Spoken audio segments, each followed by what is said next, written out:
Amid the sharp clink of crystal glasses in the mansion, my wife adjusted her lover's tie and sneered, "Don't give those documents to him. He's only good for mopping floors. His slow brain couldn't handle numbers like ours." Laughter rippled through the room as they looked at me like a useless man living off her shine. But she didn't know the obedient smile on my lips was already her death sentence. Because the safe I had just opened revealed the truth, the anonymous chairman she had been begging for investment for 10 years was the same foolish husband pouring her wine. This story starts quietly, but it won't leave you unchanged. Before we begin, drop a quick comment. Have you ever had to stay silent about something important, waiting for the right moment to speak? Your perspective might help someone else reading this. Note: some details are adjusted for storytelling, but the lesson about truth and timing is what matters most. I stood at the marble counter in my apron, setting down fresh mango slices, when my wife descended the staircase and said the words that would change everything. "Even breathing here is free for you." Celeste Sinclair, 58, descended the curved staircase in cream silk phone already pressed to her ear, barely glancing at the breakfast I had prepared. Her heels clicked against Italian tile as she crossed the kitchen manicured hand, reaching past the fruit arrangement to grab her coffee, black no sugar, exactly as I had made it for the past 32 years. "Don't forget to pick up my dry cleaning," she said, still not looking at me. The phone conversation continued without pause. "No, Celine, tell them we need the finalization by mid-December at the latest. Yes, I understand the timeline. I am Lawrence Sinclair, 60 years old, and I have spent the better part of 3 decades perfecting the art of being invisible in my own home. The beachfront villa in Palm Beach stretched around us like a museum dedicated to wealth I was never supposed to question. Celeste built her healthcare management empire while I kept the household running with the precision of a Swiss watchmaker. That was our arrangement. That was what worked. What time should I have dinner ready? I asked, my voice carrying the practiced tone of a man who had learned when to speak and when to simply exist quietly. "I'll eat at the office. Don't wait up." She left without touching the mango, the perfectly toasted brioche, the soft scrambled eggs I had timed to finish exactly as she descended the stairs. The door closed. The house settled into the particular silence that comes when you are alone in a space built for two. I cleared the untouched breakfast with methodical precision, scraping food into the disposal, rinsing plates, wiping down surfaces until the kitchen gleamed. This was my life. This was normal. The humiliation had become so routine that I barely registered it anymore, just another data point in a marriage that had calcified into performance art somewhere around year 15. My phone buzzed at 8:15. The voicemail icon glowed on the screen. I dried my hands on the kitchen towel and pressed play, expecting a reminder about Celeste's dry cleaning, or perhaps a call from our landscaper.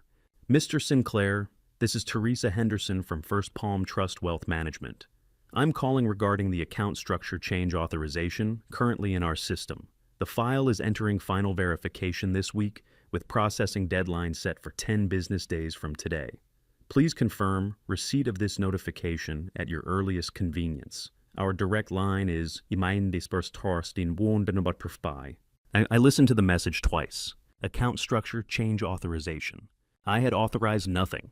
For 32 years, Celeste had handled our finances with the understanding that my role was domestic supportive, quietly present. I signed what she asked me to sign, nodded when she explained investment strategies in the tone one uses with a child, and maintained the household accounts she allocated to me with careful precision. It was easier that way. It kept the peace. But I had never in 3 decades received a direct call from our wealth management bank about account structure changes. How long does it take for silence to become a weapon, for submission to become a disguise? I set the phone down on the counter and stood very still, listening to the house around me. The grandfather clock in the hallway ticked. Ocean waves crashed against the private beach beyond the terrace. Everything was exactly as it always was, except for the small, cold fact that someone had filed authorization paperwork in my name without telling me. I walked to the villa's home office, my space, though Celeste rarely acknowledged I had one. The room was smaller than her executive suite tucked into the west wing, where morning light barely reached. I unlocked the filing cabinet in the corner, the one piece of furniture in this entire house that Celeste had never asked about, never searched, never questioned. Inside were documents most house husbands don't keep: corporate formation papers, stock certificates, shareholder agreements from companies. Celeste believed she managed independently, believed she had built through her own brilliance and strategic vision. She had built them. I would never deny her talent, her drive, her ruthless efficiency in business. But she had built them with capital. I provided on infrastructure I designed, using corporate structures I had established years before we met. The anonymous chairman who signed off on her major decisions, who she reported to quarterly, who she complained about over dinner when she thought I was too ignorant to understand the corporate politics she described. That was me. The filing cabinet held more than documents. It held the truth Celeste had forgotten I built this empire before I ever met her. I selected a single folder, innocuous corporate filing paperwork, that would mean nothing to anyone at her office. Just a concerned husband delivering forgotten documents. The perfect excuse to visit her healthcare management suite in Palm Beach Gardens, to observe, to understand what authorization had been filed and why I was only learning about it through a bank's courtesy notification. 25 years of marriage. 25 years of playing small, of letting her believe I was the dependent one, the man who needed her wealth and status to maintain the lifestyle I enjoyed. She had convinced herself so thoroughly of this narrative that she stopped seeing me entirely. I became furniture, wallpaper, a convenient domestic manager who kept her personal life running smoothly while she conquered boardrooms. She forgot that furniture observes everything, that wallpaper hears every conversation, that the man she dismissed as helpless might simply be waiting. I closed the filing cabinet, tucked the folder under my arm, and checked my reflection in the hallway mirror. Gray hair, soft features, the slight stoop of a man who spent his days in service rather than command. Perfect.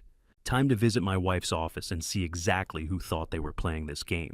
The voicemail had confirmed what I had begun to suspect over the past few weeks. The late dinners, the distracted conversations, Celeste's particular brand of cruelty sharpening from casual to calculated. Someone was moving pieces on a board they didn't know I controlled. I grabbed my car keys and headed for the door. Just a concerned husband delivering forgotten paperwork. Nothing suspicious about that at all. The receptionist barely looked up when I walked into Celeste's healthcare management office, carrying the manila folder, playing the part I had perfected over 25 years, the forgettable husband. The building rose from Palm Beach Gardens in sleek glass and steel, all modern efficiency and corporate polish.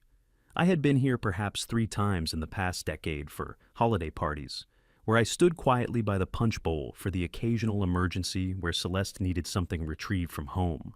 The staff knew me the way you know, furniture present but unremarkable. "I'm so sorry to interrupt," I said to the young woman at the reception desk, offering an apologetic smile. "My wife forgot these files at home this morning. Is she available?" The receptionist, maybe 25, glanced at the folder with the bored efficiency of someone who had processed 1,000 interruptions. "Mrs. Sinclair is in her office, down the hall, last door on the left." "Thank you so much. I won't be long." She had already returned to her computer screen, dismissing me from her awareness with the ease of someone who had categorized me as irrelevant. I walked down the corridor with the careful posture of a man who knew his place, shoulders slightly stooped, manila folder held against my chest like a shield. The hallway stretched ahead in polished marble and recessed lighting doors marked with titles that spoke of hierarchy and power.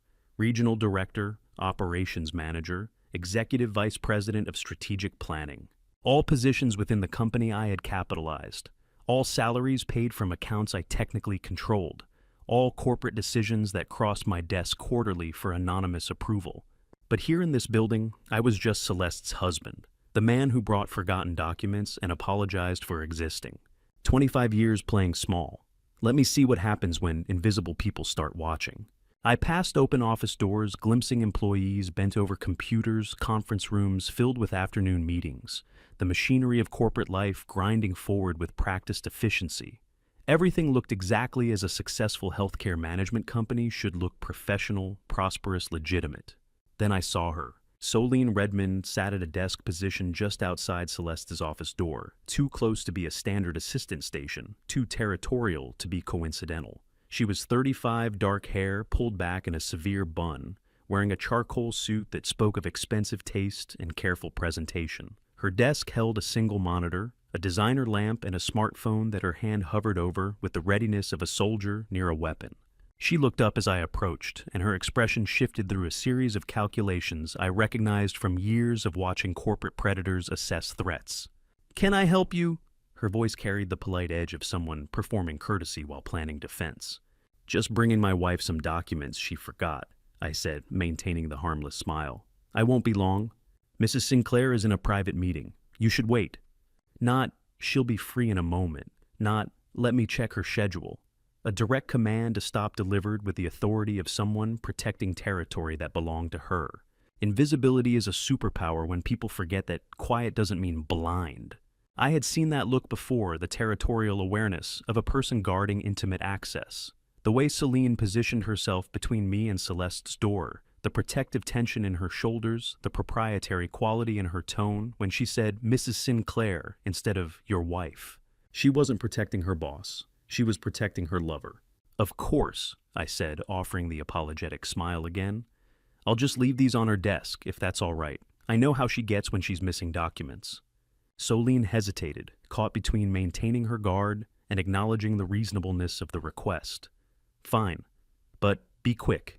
I walked past her desk, moving with the careful deference of a man who understood his place in the hierarchy. Celeste's office door stood partially ajar, voices murmuring beyond the threshold. I raised my hand to knock, then paused. Through the side window, the one with blinds tilted open just enough I saw them. Celeste stood facing Celine, their bodies closer than any professional relationship warranted. Celine's hand rested on Celeste's waist, with the casual intimacy of someone who had touched that waist many times before. Their foreheads nearly touched, and Celeste leaned into the contact with the kind of ease that comes only from habit, from comfort, from something that has been happening for longer than a moment. "Not here?" Celeste said, her voice carrying through the partially open door. "Someone might see." "Your husband doesn't notice anything," Celine replied, her hand sliding lower. "He's harmless." I watched for exactly 15 seconds, long enough to commit every detail to memory, not so long that someone might notice me standing frozen in the hallway. November 28th, 2:37 p.m. Private office, northwest window. Celine's hand on Celeste's waist. Intimate positioning. Celeste leaning into contact. Overheard statement. "Your husband doesn't notice anything." Evidence documented. The folder in my hand suddenly felt heavier, not with documents, with decisions. I turned and walked away without making a sound, my footsteps silent on the marble floor. My breathing controlled my expression, carefully neutral. Past Celine's desk, she had returned to her monitor, satisfied that she had established dominance over the harmless husband. Past the conference rooms and office doors and all the machinery of corporate success. The receptionist looked up as I passed. "All set." "She's in a meeting," I said, still holding the folder. "I'll try again later." Another polite smile, another dismissal. I walked out into the late afternoon sunlight and crossed the parking garage to my car with the measured steps of a man who had nothing to hide and nowhere urgent to be. Inside the car, I sat for 3 full minutes, not crying, not shouting, not feeling much of anything except the cold, familiar sensation of strategy crystallizing around observed facts. I opened the voice recorder app on my phone and spoke 4 words into the quiet, "November 28th, call Dashel." My adopted son worked in corporate security and digital forensics. He would know what to look for. More importantly, he would know how to look without leaving traces. The affair wasn't about love. I had suspected as much the moment I received Teresa Henderson's voicemail about unauthorized account structure changes. Celeste didn't do anything without strategic purpose. If she was risking her reputation, her marriage, her carefully constructed professional image, it was because the prize was worth more than sentiment, something far more valuable than love. Something worth approximately $100 million in life insurance corporate assets and carefully hidden wealth. I started the car and pulled out of the parking garage, heading home to begin documenting everything. The leather notebook had sat in my private filing cabinet for 5 years unopened, waiting for the moment when careful observation would matter more than loud accusations. I drove home from Celeste's office in deliberate silence, the radio off my mind, cataloging facts with the precision I'd once used to audit corporate divisions for irregularities. November 28th, 2:37 p.m. Physical contact observed. Territorial behavior from the assistant. Overheard statement suggesting my perceived harmlessness. The villa felt different when I entered through the side door, bypassing the kitchen, where Celeste would expect me to prepare dinner. I moved directly to my private office, the small room in the west wing, that she had dismissed years ago as my project space, without ever asking what projects I worked on there. The filing cabinet sat in the corner, innocuous gray metal that matched 1,000 other office fixtures. I unlocked it with the key I kept on my personal keyring, the one Celeste had never shown interest in, and removed the leather-bound notebook from the bottom drawer. It was expensive leather, the kind that ages well that holds ink without bleeding through pages. I had purchased it during my last year as a corporate investigator before I met Celeste, before I decided that building an empire quietly was more valuable than climbing corporate ladders loudly. I opened to the first blank page and began documenting with the methodical precision of someone who had spent decades building cases that would hold up in court. November 28, 2024, 2:37 p.m. Healthcare Management Office, Palm Beach Gardens. Subjects, CS and SR. Physical contact observed hand on waist, intimate proximity. Overheard dialogue, quote, "Your husband doesn't notice anything. He's harmless." Duration of observation, 15 seconds, emotional state controlled. 25 years ago, I had documented safety violations in cold storage facilities the same way. Evidence first, emotion never. The habit returned like muscle memory, clinical precise, building a foundation that could support the weight of consequences. But documentation alone wasn't enough. I needed to know what they had been doing with my name, my credentials, my carefully maintained anonymity. I pulled out my phone and dialed the one person I trusted completely. Dashiell Sinclair answered on the second ring. My adopted son, 28 years old, had inherited my strategic mind and turned it toward digital systems instead of corporate structures. He worked as a cybersecurity specialist for a consulting firm that handled forensic investigations for Fortune 500 companies, the kind of work that required clearance discretion and the ability to find patterns in data that others missed. "Dashiell, I need you to run a system audit, not a routine check, a forensic audit." His voice shifted immediately from casual to professional. No questions about why I was calling at 6 p.m. on a Wednesday. No demands for emotional context. Just the careful focus of someone who understood that when I used that tone, something serious was happening. What am I looking for? Authentication tampering, secondary accounts, access logs showing midnight activity, and anything filed or authorized using my credentials that I didn't personally approve. A pause. 2 seconds of silence where I knew Dashiell was processing the implications. Corporate accounts too, or just family. Everything. If someone's moving money or changing authorizations, I want timestamps, device, IDs, and IP addresses. Corporate fraud and marital betrayal have one thing in common. They both leave digital fingerprints if you know where to look. "I'll need account numbers and date ranges," Dashiell said, and I heard the sound of a keyboard already clicking in the background. "And authentication protocols, are we talking two-factor biometric or both?" "Both. Primary accounts use fingerprint plus rotating token. Secondary verification requires physical device authentication. Check for any device registrations I didn't personally authorize." Time frame. That past 6 months, but focus on the last 90 days. More keyboard sounds. Dashiell was already working, already pulling up systems, already doing what he did best, finding truth in data that people thought they had hidden. "I'm remoting into the corporate security system now," he said. "Need your admin credentials to access the authentication server logs." I rattled off a 16-character password from memory, the kind of password that Celeste had once laughed at as excessive when she saw me typing it. She thought I was paranoid. She didn't understand that security isn't paranoia. It's planning for the moment when trust becomes a liability. "That's got it," Dashiell said. "Running queries now against access logs. This is going to take a few hours. I'll call you when I find something." "Thank you." "Dad." His voice softened slightly, the professional mask cracking just enough to let concern through. "Should I be worried?"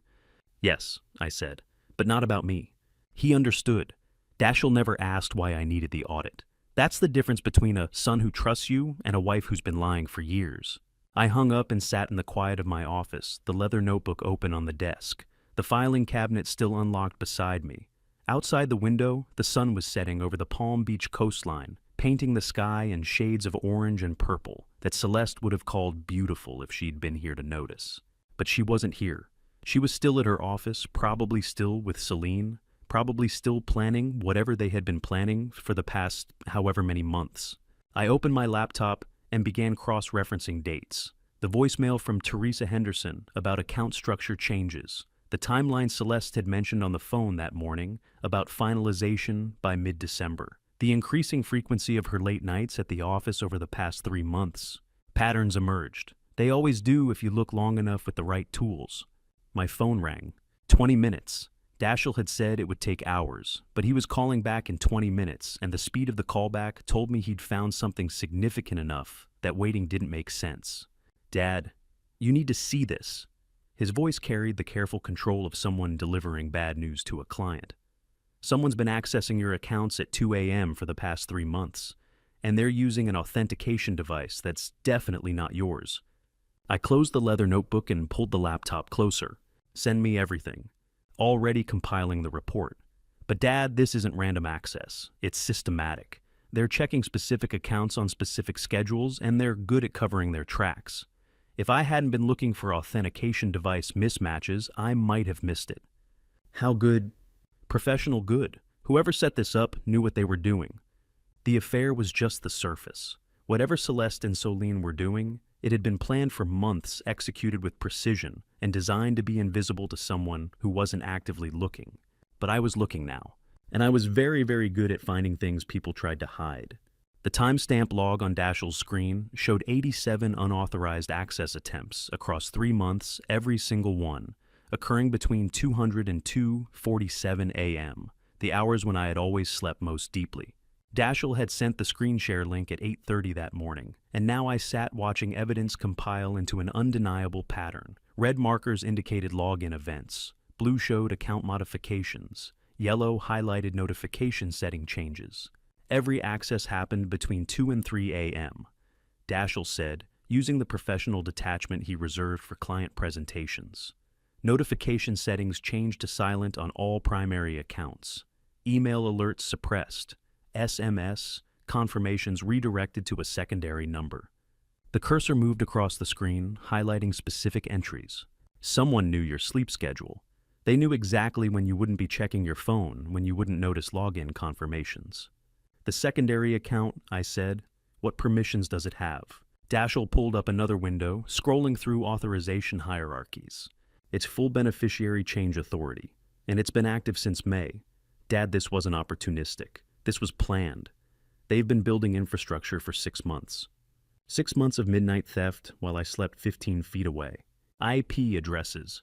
Most traced to locations you've never visited. Coffee shops in Boca Raton. A business center in West Palm. One hotel lobby in Fort Lauderdale.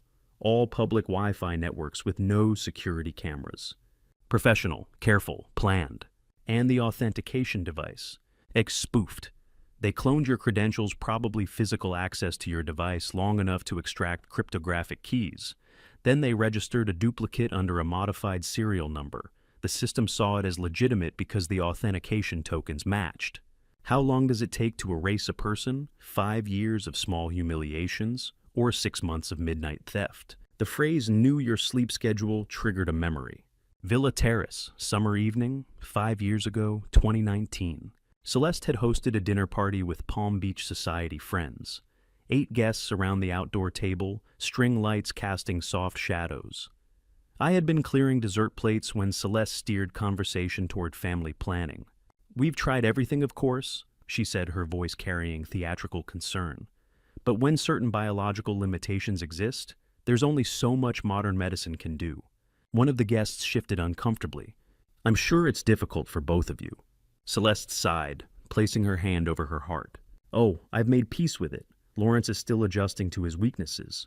The dinner guests' 8 Palm Beach Society acquaintances shifted uncomfortably in their terrace seats as Celeste weaponized vulnerability, turning intimate medical details into public theater. I stood holding an empty plate, saying nothing, while she systematically dismantled my dignity under the guise of concerned sharing. 2 days later, I found the contraceptive prescription in her bathroom cabinet. 5 years of continuous dosing. The infertility wasn't my failure. It was her choice. But by then everyone we knew believed her story. "That you still there?" Dashiell's voice pulled me back to the present, to the screen full of markers. "The infertility story," I said slowly. "She told everyone it was my fault. But I found medical records 3 years ago. She was taking contraceptives the entire time. Silence. Then Dashiell's voice, quieter now.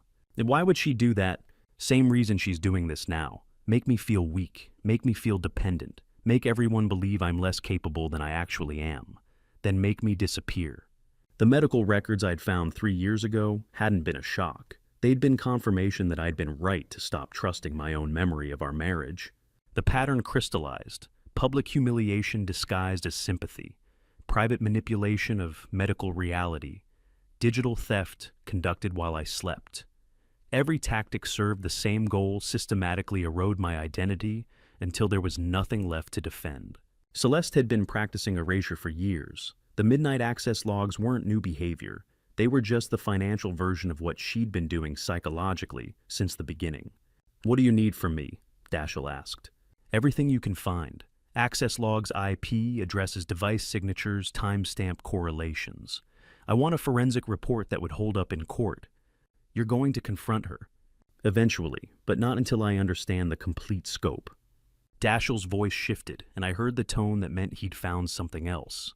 "There's one more thing. The secondary account has a pending authorization request. It's scheduled to process in 9 days. 9 days. I pulled up my private files, the encrypted ones Celeste didn't know existed. Corporate structure documents, trust agreements, insurance policies. And there it was. Key person life insurance policy. Coverage amount $100 million. Original beneficiary Dashiell Sinclair as primary heir. Pending beneficiary change request. Processing deadline December 7th. I scrolled down to see the proposed new beneficiary. Celeste Sinclair, primary, 100%. The cold feeling in my chest solidified into something sharp and focused. This wasn't about an affair. This wasn't about love or passion or revenge. This was about money, about making sure that when I died or disappeared or was declared incompetent or whatever they had planned, every dollar I'd ever earned would flow to Celeste instead of to the son I'd chosen to inherit my empire.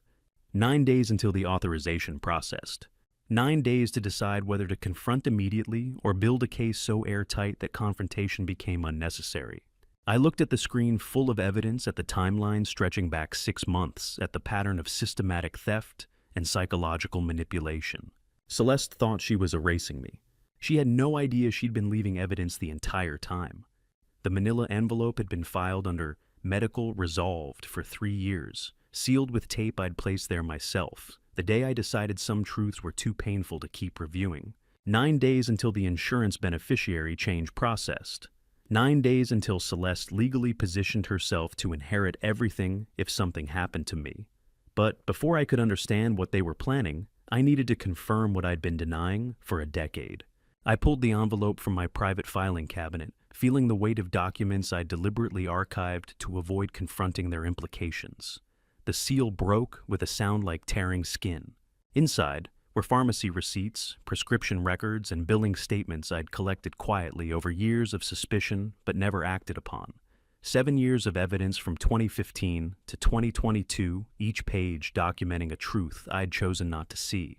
The first receipt was dated March 2019.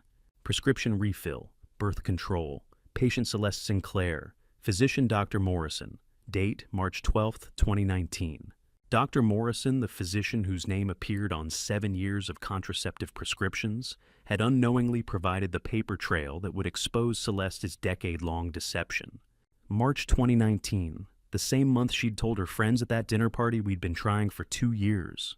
I spread the documents across my desk, chronologically creating a timeline of methodical betrayal. Each prescription refill told a story. Each date marked a moment when Celeste had been maintaining her deception while publicly performing grief over our childless marriage. July 2017, October 2018, March 2019, June 2020. Every single year. Never missed a refill. One receipt showed a pharmacy in West Palm Beach, dated August 15, 2020. I pulled up my phone's calendar and scrolled back. 2 days before that prescription, Celeste had sat across from me at breakfast and said, "We should stop trying and accept reality." I'd believed her. I'd nodded sympathetically. I'd agreed that perhaps we weren't meant to be parents, that perhaps my body was simply incapable of what hers deserved.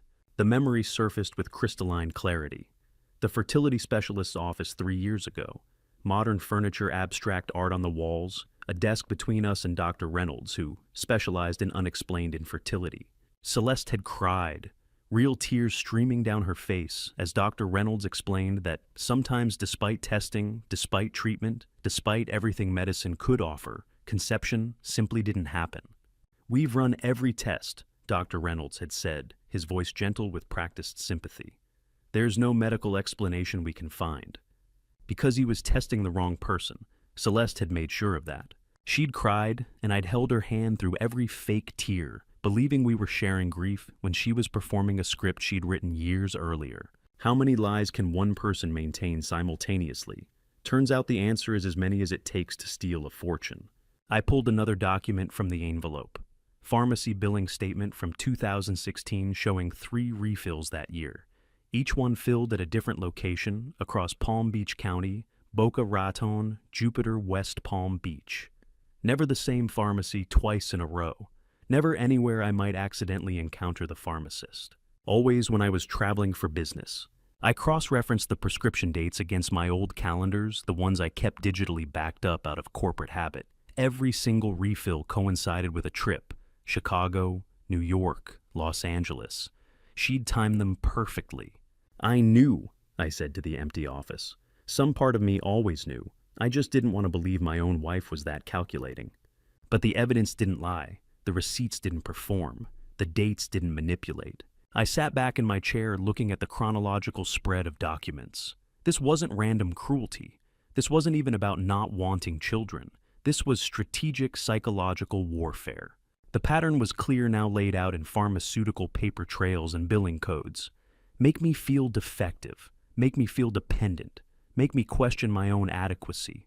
Erode my confidence year by year until I accepted the role she'd assigned me. The house husband who contributed nothing, who needed her wealth, who existed at her discretion. And now, with a decade of groundwork laid, she was executing the final phase.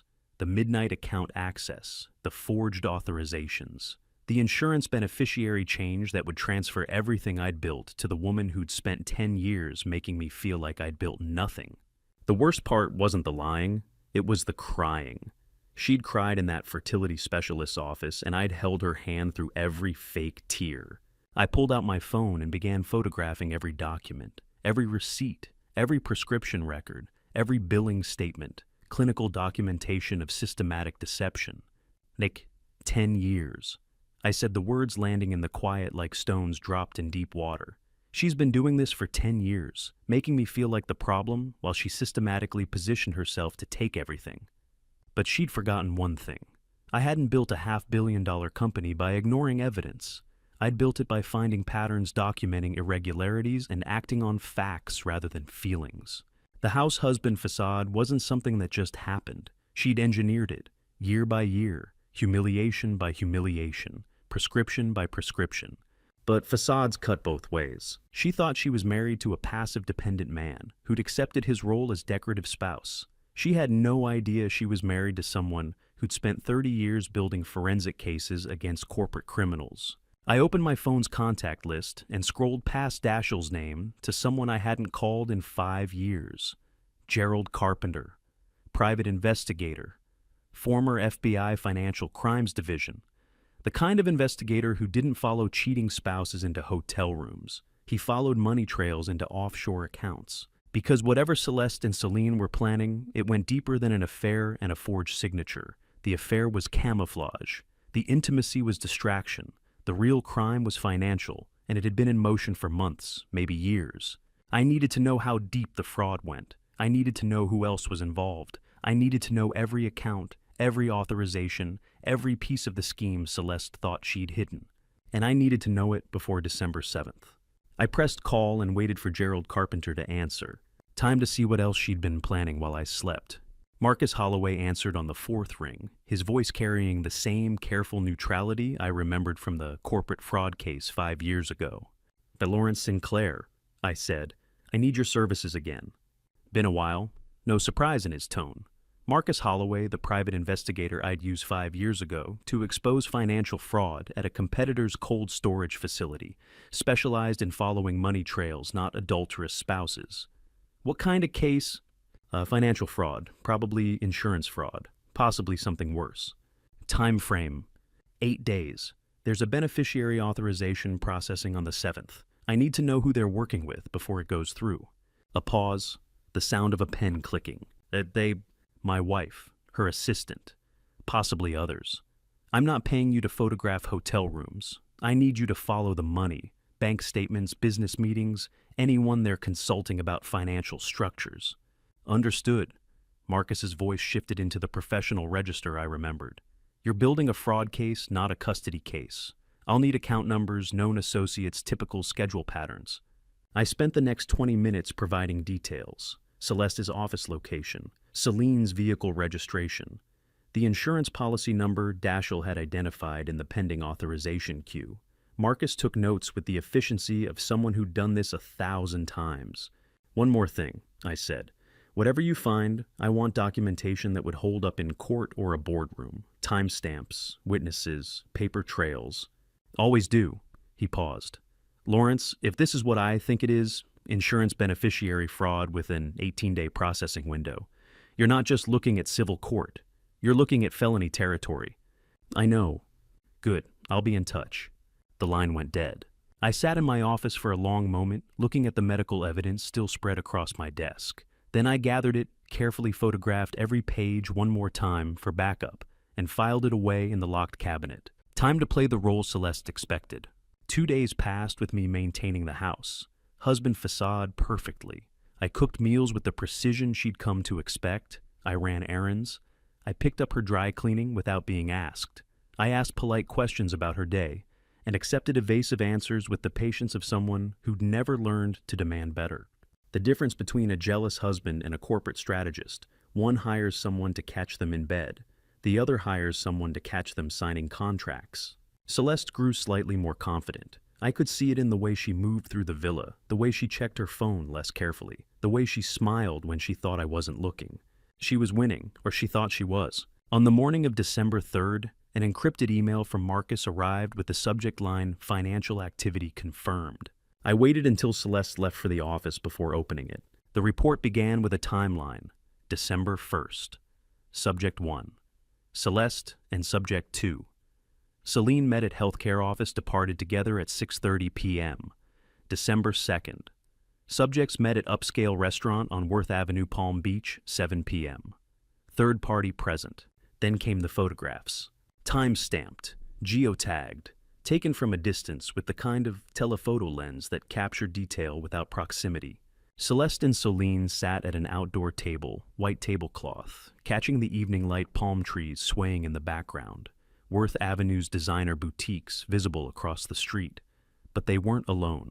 Seated across from them was a man in his 50s wearing an expensive suit, the kind of tailored precision that spoke of serious money and professional credibility. Business cards lay on the table between them, documents spread across the white cloth, close enough to be readable if you knew what to look for. Marcus's caption identified him, Gerald Carpenter, 56 senior insurance consultant, specializing in high net worth life insurance policies and estate planning. I zoomed in on the photographs, Celeste leaning forward intently, her expression focused in a way I recognized from boardroom negotiations. Celine taking notes on a leather portfolio. Carpenter pointing to specific clauses in what appeared to be a policy document, his finger tracing lines of text I couldn't quite read. This wasn't a romantic dinner. This was a business meeting. The next photo showed them entering a hotel lobby together at 9:45 p.m. The timestamp glowed in the corner like an accusation, but Marcus's caption read, "Financial, not romantic. Observe departure patterns consistent with professional consultation, extending past restaurant close time." The hotel footage didn't make me angry. The insurance documents on that table, those made me dangerous. I scrolled through the rest of Marcus's report. 90 minutes of discussion, multiple document reviews, Carpenter producing what appeared to be comparison charts, Celeste and Celine reviewing paperwork with the intensity of people making decisions that would affect large sums of money. Marcus's final note, Subject 3. Carpenter specializes in complex beneficiary structures and estate optimization. Recommend immediate background investigation. Insurance consultant, I said to the empty office. They're not just changing the beneficiary, they're planning the whole structure with professional help. I typed a response background check Carpenter immediately and find out if there are other consultants involved. This is bigger than I thought. Marcus's reply came back within minutes, already running it. Report in 2 hours. I stood and walked to the window, looking out at the Palm Beach coastline. Somewhere out there, Celeste was sitting in her office, probably congratulating herself on how smoothly everything was progressing, how her harmless house husband suspected nothing, how the insurance consultant was helping them optimize the structure, how 8 days from now, everything would be in place. She had no idea I was building a case file. 2 hours later, Marcus sent the background report. Gerald Carpenter, 28 years in high net worth insurance, specializing in complex beneficiary structures and estate optimization. Licensed in Florida, New York, and California. Clean record. Professional credentials impeccable. But buried in the third paragraph was a detail that made my blood run cold. Carpenter had been investigated twice by insurance regulatory boards for facilitating questionable policy transfers, where the insured party died within 18 months of the beneficiary change. Both cases closed due to insufficient evidence. No charges filed, no professional sanctions. But the pattern was there. Insured party dies. New beneficiary collects. Carpenter collects his consultant fee. Everyone walks away clean, except the person in the ground. I read the paragraph 3 times, committing every word to memory. Then I typed 3 words back to Marcus Fine Celine's history. The insurance policy document Marcus forwarded was 127 pages long, but I only needed to read page 3 to understand that my wife wasn't planning a divorce, she was planning a funeral. Marcus's email had arrived at 2 p.m. with the subject line, "Complete policy documentation attached. Review beneficiary change structure immediately." I opened the file and began reading. Key person life insurance policy. Coverage amount, $100 million.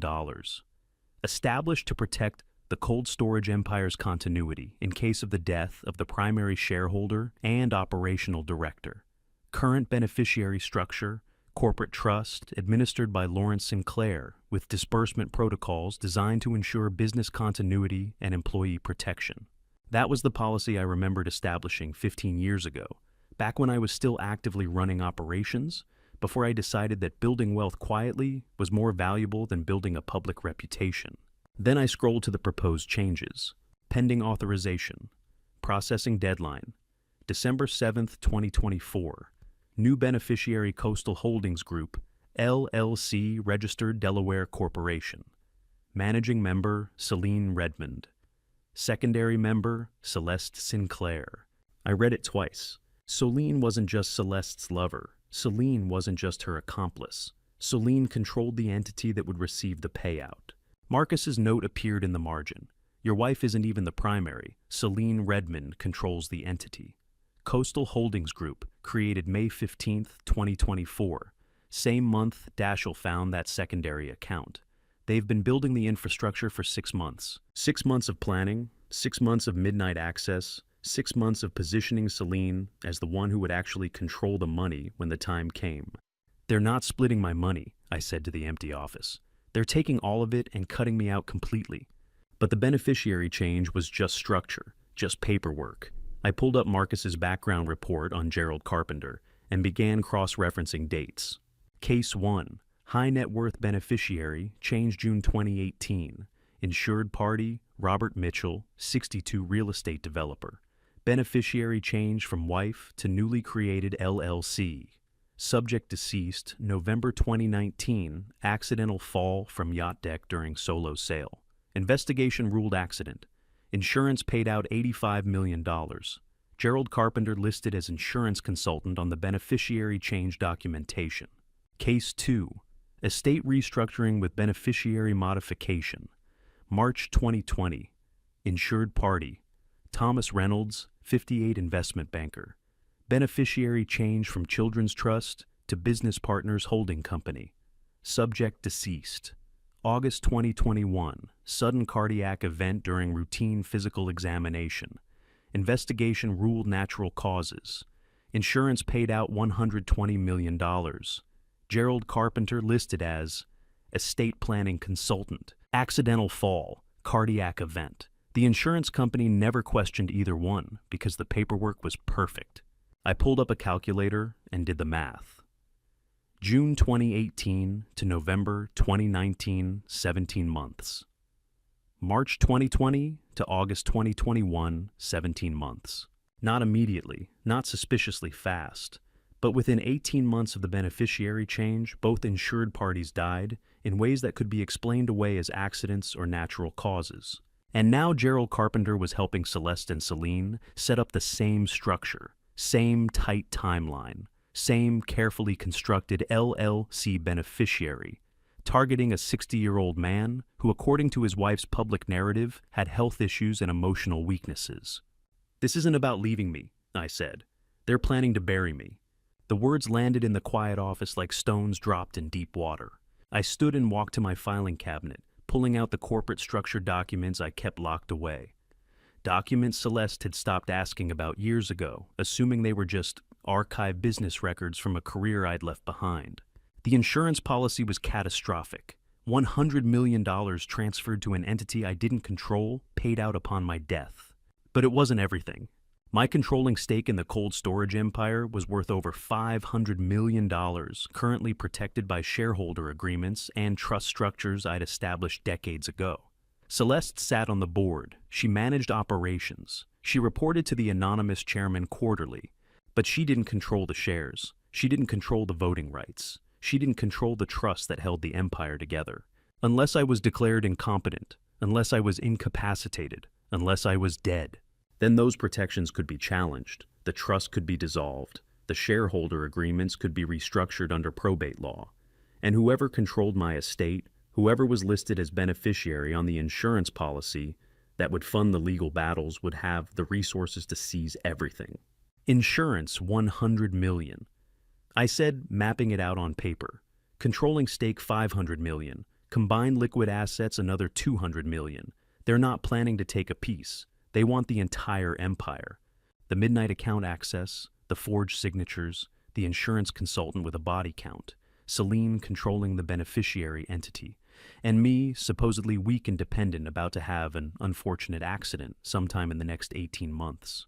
Maybe a fall, maybe a cardiac event, maybe something else entirely that could be explained away as natural causes for a 60-year-old man who'd lived a stressful life. I built a $500 million empire from nothing, and my wife thought I'd die quietly in my apron without noticing she was stealing it. But they'd made one critical mistake. They forgot I'm not actually the harmless house husband they've been calling me for 5 years. I'm the anonymous chairman who signs off on every major decision. I'm the strategist who built the corporate structures they're trying to dismantle. I'm the investigator who spent 30 years finding fraud in systems designed to hide it. And now I knew exactly what they were planning. I closed the insurance file and opened a secure messaging app I hadn't used in 3 years. Direct line to Desmond Stafford, my in-house general counsel, the man who handled the legal affairs of the cold storage empire, the man Celeste reported to quarterly without realizing she was reporting to someone who answered to me. The message was short. Need emergency meeting. Prepare TRO package and compliance review authorization. Suspected insurance fraud with potential criminal intent. Timeline critical 4 days until processing. Then I added one more line, and Desmond, don't tell anyone, not even my wife, because the only way to stop people planning your elimination is to eliminate their plan first. I pressed send and sat back in my chair looking at the evidence spread across my desk. Medical records proving a decade of deception, digital forensics showing 6 months of systematic theft, insurance documents revealing a murder-for-profit scheme. 4 days until December 7th. 4 days to build a legal case so airtight that Celeste and Celine would spend the next decade in prison instead of spending my money. The war had begun, they just didn't know it yet. The KYC compliance database flagged Celine Redmond's profile within 3 seconds of Dashiell's query, and the alert level was red, the designation reserved for high-risk financial actors with documented fraud history. Desmond had confirmed receipt of my message about the TRO package within an hour. Now, the morning of December 4th, I sat in my office on a video call with Dashiell, watching him run the screening that would either confirm my suspicions or prove I was building a case on paranoia. The screen behind him filled with data fields, risk assessment markers, cross-reference alerts. Red flag, Daschle said, his voice carrying the careful precision of someone delivering bad news professionally. High-risk designation, multiple database matches across different states and time frames. Like what kind of matches? Financial fraud databases, OSINT cross-references, court records. And here's the interesting part. The Social Security number associated with Celine Redmond was only issued 18 months ago. I sat forward. 18 months she's been working for Celeste for almost 2 years. Exactly, which means for the first 6 months she was using a different identity. The name Celine Redmond didn't exist before June 2023. It's a constructed identity. Social Security number issued to a person claiming to be 35 years old. So who is she really? Daschle's fingers moved across his keyboard. Give me 10 minutes. The screening system has cross-references to previous identities.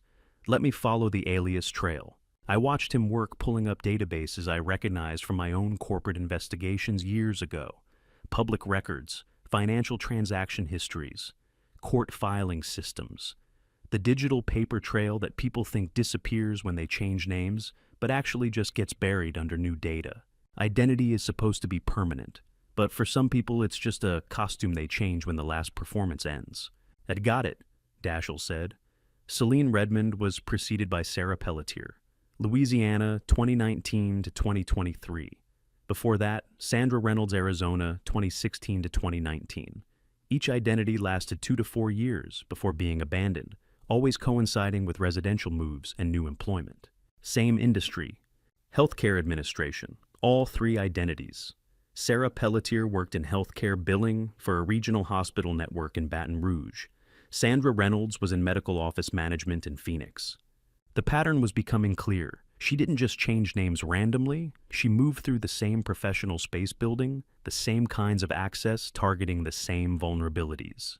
Criminal charges, I asked. 2 confirmed, insurance billing fraud in Arizona under the Sandra Reynolds identity, embezzlement charges in Louisiana under Sarah Pelletier. Both cases were dropped. Why, Arizona case insufficient evidence after key documents disappeared from the prosecutor's office. Louisiana case primary witness failed to appear for testimony. Failed to appear or disappeared. Daschle paused reading something on his screen. Disappeared. I'm looking at the case notes now. Witness was scheduled to testify, never showed up, never heard from again. The cold feeling in my chest spread outward. Healthcare billing. That's how she got close to Celeste. She's been running this playbook before. And there's more. Daschle pulled up another file. The Arizona case involved a life insurance claim. The beneficiary change was processed by, I'm checking the investigator's name in the court documents, Gerald Carpenter. The room went very quiet. Say that again. Gerald Carpenter, the same insurance consultant meeting with Celeste and Celine, now was involved in the Arizona fraud case that got Sandra Reynolds, Celine's previous identity, charged with insurance fraud. What was the outcome of that case? Our charges dropped. But here's what the case file shows. Elderly victim male, 62 years old, living alone. Beneficiary change processed 3 months before death. Victim fell downstairs in his home. Death ruled accidental. No witnesses. Beneficiary payout, $45 million.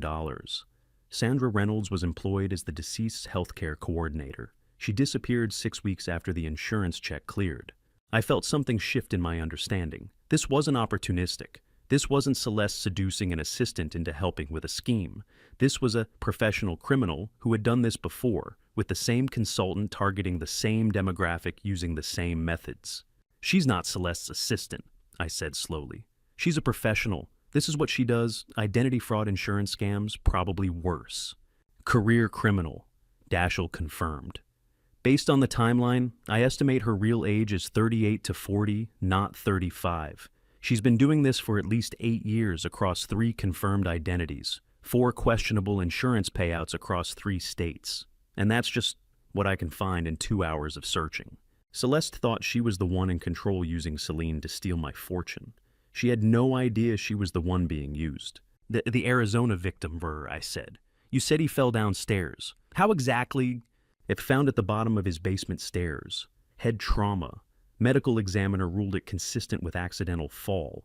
The man had been drinking that evening, blood alcohol level .08. Investigation concluded he'd lost his balance. Alone in his house. Convenient. Very. And here's the detail that should concern you. The beneficiary change had been filed exactly 14 months before his death, long enough that it didn't trigger automatic investigation. 14 months, 17 months in Carpenter's other case, 18 months in the pattern Marcus had identified. They had a timeline. They had a method. They had done this successfully at least twice before. And now they were doing it to me. Send me everything I said. Full report, all 3 identities, court records, case outcomes. I need documentation that would hold up in court. Already compiling it. You'll have it in 20 minutes. Dashiell's face filled the screen, his expression serious. Dad, there's one more thing. The Louisiana embezzlement case. The witness who was supposed to testify. The one who disappeared. Victoria Hartman, 54 years old, healthcare administrator. She was going to testify that Sarah Pelletier Celine's Louisiana identity had been systematically billing Medicare for services never rendered and pocketing the difference. Hartman discovered the fraud, reported it internally, agreed to cooperate with prosecutors. And then what? She disappeared 3 weeks before the trial. Car found abandoned at a shopping mall in Mayteri. Purse and phone still inside. No signs of struggle. No body ever found. Case went cold. Without her testimony, the embezzlement charges were dismissed. I stared at my screen processing the implications. Never found, I repeated. Never found, never seen again. Louisiana State Police classified it as a missing person case. Still open, no leads. The encrypted report arrived in my inbox. I opened it and began reading 3 identities, 8 years of fraud, 4 insurance payouts, 1 missing witness. And upstairs in our bedroom, Celeste was getting ready for another day at her healthcare management office, completely unaware she'd invited a serial predator into our lives, into our marriage bed. Terrence Bentley, the 48-year-old CFO of my cold storage empire, received the audit authorization at 6 a.m., with instructions that left no room for negotiation, full compliance review of all subsidiary and affiliated entities, beginning with Sinclair Healthcare Solutions, Celeste's company. The missing witness haunted me through the night. Victoria Hartman disappeared 3 weeks before testifying against Celine's previous identity. Never found. I couldn't protect someone already dead, but I could stop Celeste from becoming the next name on that list. Terrence answered my secure call on the first ring. The healthcare company used Sinclair Capital for its 2019 expansion, I said without preamble. That triggers my audit authority under the shareholder agreement. I'm invoking it now. A pause, then Terrence's careful voice. Celeste doesn't know about that clause, does she? She never read the fine print. When I financed her expansion, the corporate structure included oversight provisions for any entity using my capital. Those provisions give me audit authority. What am I looking for? Vendor payments, especially any that cycle back through shell companies or have unusual approval patterns. Cash flow irregularities. Anything that looks like embezzlement disguised as operational expenses. You think she's stealing from her own company? I think someone is, and Terrence, keep this completely confidential. No one can know I've authorized this audit. Understood. I'll have preliminary findings within 48 hours. 36 hours later, Terrence sat across from me in the villa's conference room, laptop open, financial spreadsheets filling the screen with damning evidence. Coastal Medical Supplies. He said, highlighting the first entry, Maritime Healthcare Solutions, Beachside Consulting Group, 36 vendors that exist only on paper, no physical addresses beyond P.O. boxes in Delaware and Nevada, no employee records, no actual inventory or service delivery. Now how much? $3.2 million in the past 18 months. Payments flowing out in neat increments, $50,000 here, $100,000 there. Always just below the federal reporting thresholds that would trigger automatic investigation. Corporate fraud is just embezzlement in a suit and tie. The only difference is the paperwork looks professional while it's stealing your life. Where's the money going after the initial payment you styles? Terrence pulled up a flowchart he'd created tracing the money through layers of corporate shell games. That's the interesting part. The payments leave Sinclair Healthcare Solutions to these fake vendors. Then the money cycles through 3 intermediary accounts, different banks, different jurisdictions. Gets cleaned, gets consolidated, and ends up in... You need to see this for yourself. He turned the laptop toward me. The final destination was an offshore holding structure registered in the Cayman Islands. The entity name made my chest tighten: Coastal Holdings Group, the same LLC listed as beneficiary on my life insurance policy. They're not just stealing from the healthcare company, I said slowly. They're building a financial war chest. When the insurance money comes through, it'll flow into an entity that already has over $3 million of stolen funds. And there's more. Terrence spread transaction records across the conference table, each page marked with highlighter. Half of these fraudulent vendor payments bear electronic approval signatures, in your name. I went very still. Show me. He pulled up the authorization documents, payment approvals for fake vendors, each one stamped with the electronic signature protocol that supposedly verified my identity. Same authentication pattern, same device metadata. Documents I'd never seen. Authorizations I'd never given. All carefully backdated to make me appear complicit in a multi-million-dollar fraud scheme that had been running for over a year. If the federal government investigates this, I said, my voice deadly calm, who looks like the criminal? Terrence met my eyes.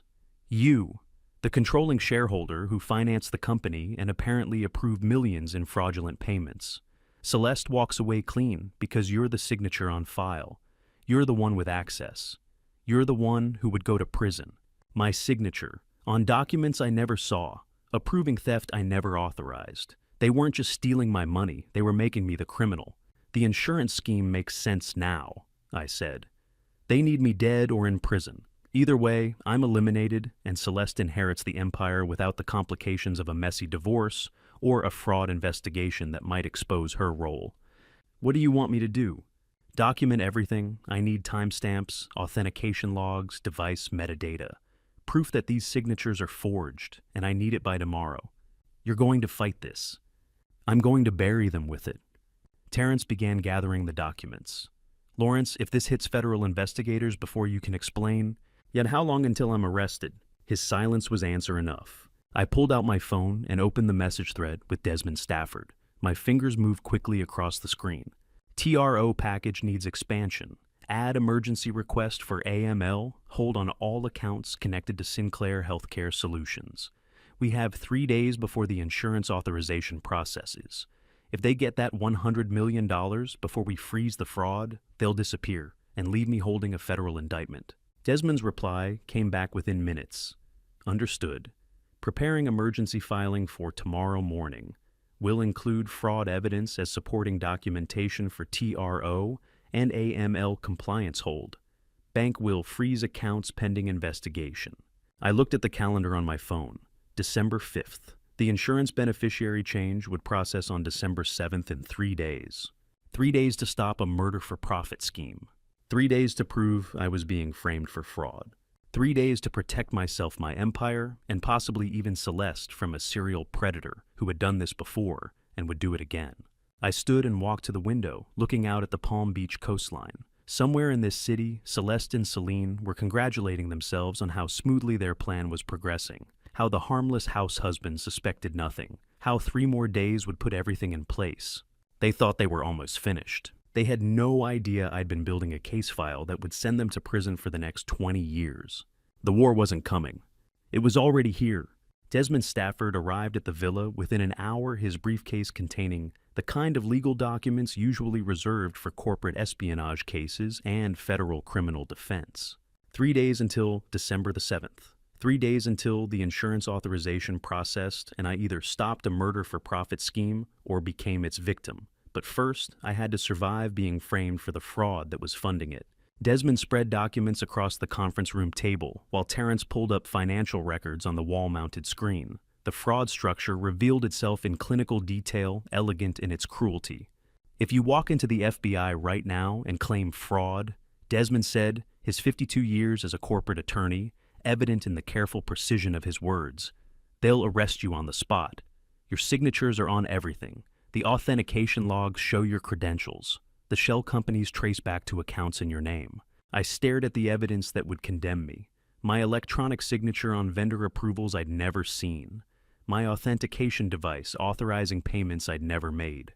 Corporate registration documents listing me as beneficial owner of entities I'd never heard of until yesterday. But I can prove the signatures are forged," I said. Daschle found the device spoofing evidence. Technical evidence takes months to validate in court. Forged signatures look real on first review. You'd be indicted before you could prove innocence. The trap was perfect. If I reported the fraud, I became the criminal. If I stayed silent, they stole everything. Either way, Celeste and Celine walked away while I burned. Terrence pulled up another screen showing the money flow. The shell companies Coastal Medical Supplies, Maritime Healthcare Solutions, Beachside Consulting, they're all registered using your personal information. Social security number, date of birth, residential address. On paper, you created them. That's how identity theft. But proving it requires demonstrating you had no access to the systems used for registration. That takes time we don't have. Daschle joined via secure video conference, his face appearing on the screen behind us. "I've been building the counter-evidence," he said. "For every forged signature, I'm documenting your actual location with time-stamped proof. Security footage, credit card transactions, witness statements." He pulled up a spreadsheet that mapped my real movements against the fraudulent authorizations. November 15th authorization.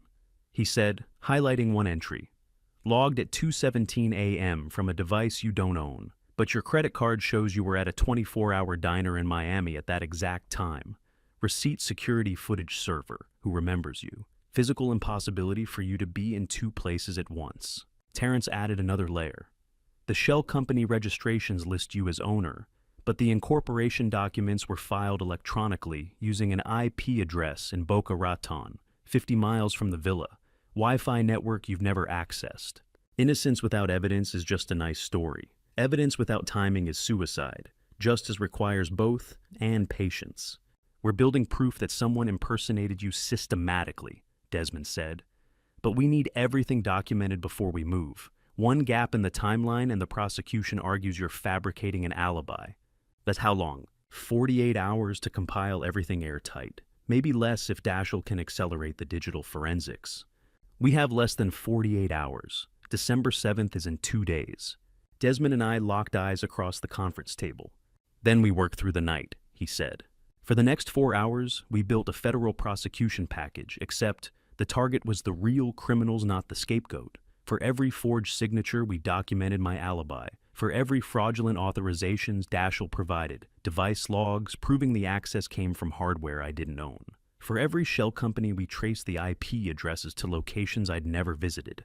By midnight, the evidence package was 80% complete. And that's when I had to make the hardest decision. If I report this tomorrow," I said, looking at Desmond, "what happens?" He didn't hesitate. "Federal investigation opens within 48 hours. Your signatures flag you as primary suspect. You're arrested, possibly indicted, while they investigate whether the forgeries are real. Celeste and Celine have time to disappear or destroy evidence. You fight from jail. And if I stay silent, finish the evidence package, and wait for them to make their next move, we control the narrative. We prove your innocence before anyone files charges. And when they try to execute the final piece of their plan, the insurance payout on December 7th, we have enough documented evidence to bring criminal charges against them instead." Every instinct screamed to call the FBI to confront Celeste, to expose everything. But I'd spent 40 years building a business empire. I knew the difference between winning and feeling righteous. "We stay silent," I said. "Finish the evidence package, maintain the facade. And when they make their move, we destroy them with documentation so airtight they can't breathe." Daschle nodded from the screen. "I'll have the digital forensics completed by tomorrow afternoon." Terrence began gathering financial records. "I'll document every fraudulent transaction with corresponding proof of your actual location." Desmond closed his briefcase. "I'll prepare the criminal referral package. When we're ready to move, we go directly to federal prosecutors with everything. They'll see immediately who the real criminals are." At 1 a.m., I walked Desmond to the door. He carried 3 encrypted drives containing copies of everything: insurance fraud, identity theft, embezzlement, forged signatures, the complete criminal conspiracy. "How long do we have?" I asked. Desmond checked his watch. "December 7th is in 2 days. They need your signature on something to finalize the insurance transfer, which means Celeste is going to start pushing paperwork very soon." As if on cue, my phone buzzed. Message from Celeste. "Can we talk tomorrow? Some financial documents need your signature. Nothing urgent, just routine. I showed Desmond the screen. His expression said everything the endgame had begun. Don't sign anything, he said. Not until we know exactly what it is. One signature on the wrong document and they have everything they need. And if I refuse, then they know you're onto them. They'll either accelerate their timeline or cut their losses and run. So I have to appear willing without actually signing. Exactly. Play the oblivious husband one more time. Stall, ask questions, buy us the time to finish building the case. I looked at Celeste's message again. Nothing urgent, just routine. The same word she'd used to dismiss me for 32 years. But this time, I knew exactly what routine meant. It meant the authorization that would make me worth more dead than alive. It meant the signature that would finalize my elimination. It meant tomorrow morning I'd have to sit across from my wife and pretend I didn't know she was planning my murder. I was rinsing breakfast dishes when Celeste appeared in the kitchen doorway, her arms cradling 3 manila folders like precious cargo. 2 days had become one. December 6th, 24 hours until the deadline. 24 hours to maintain the facade while Desmond and Dashiell finished building the evidence package that would save me from prison or prove insufficient to stop my arrest. Lawrence, darling. Celeste said, her voice honey-sweet, but her eyes sharp as broken glass. We have some family paperwork that needs your signature. The water continued running over my hands, but I'd stopped moving. After everything Desmond had shown me, the forged documents, the conspiracy timeline, the theft in motion, this moment felt inevitable. She crossed the kitchen and set the folders on the granite island between us, her manicured fingers arranging them just so. It's nothing complicated. She continued sliding the top folder toward me. Just routine estate planning updates. You trust me to handle these things, don't you? Oh, verband, onsterudauigst. The question hung in the air like a trap waiting to spring. I dried my hands, slowly buying seconds to compose my face into the expression she expected, mildly confused, eager to please, never questioning. Estate planning, I said. I thought we updated everything last year. Minor adjustments. She opened the first folder, revealing documents that looked professionally prepared, perfectly legitimate. Beneficiary confirmations, trust structure updates, nothing that affects our daily lives. She'd brought an expensive pen Mont Blanc, the kind she used for important signatures, placed my coffee beside the folders, created the perfect signing environment. I could see the insurance authorization buried in the second folder, camouflaged between what appeared to be standard trust amendments. Should I read through everything? I asked, reaching for my reading glasses with hands that I let tremble slightly. Playing the role, the aging house husband who needed guidance. Of course, if you want to. Her smile didn't reach her eyes.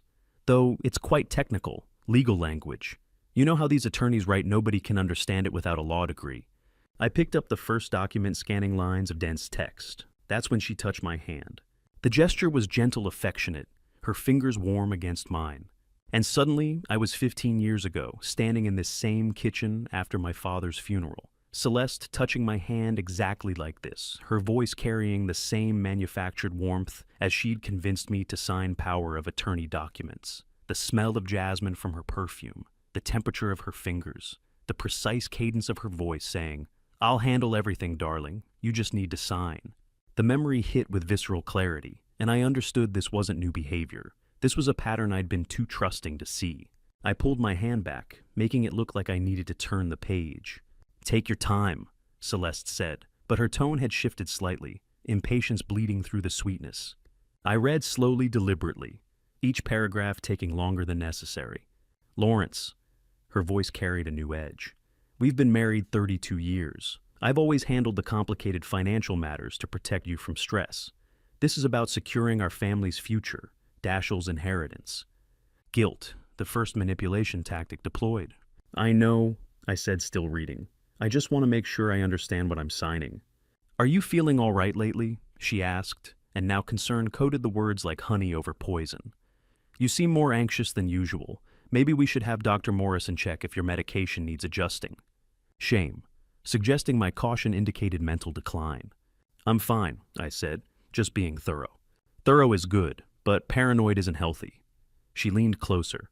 "You're not having one of your episodes, are you? Where you start imagining things that aren't real.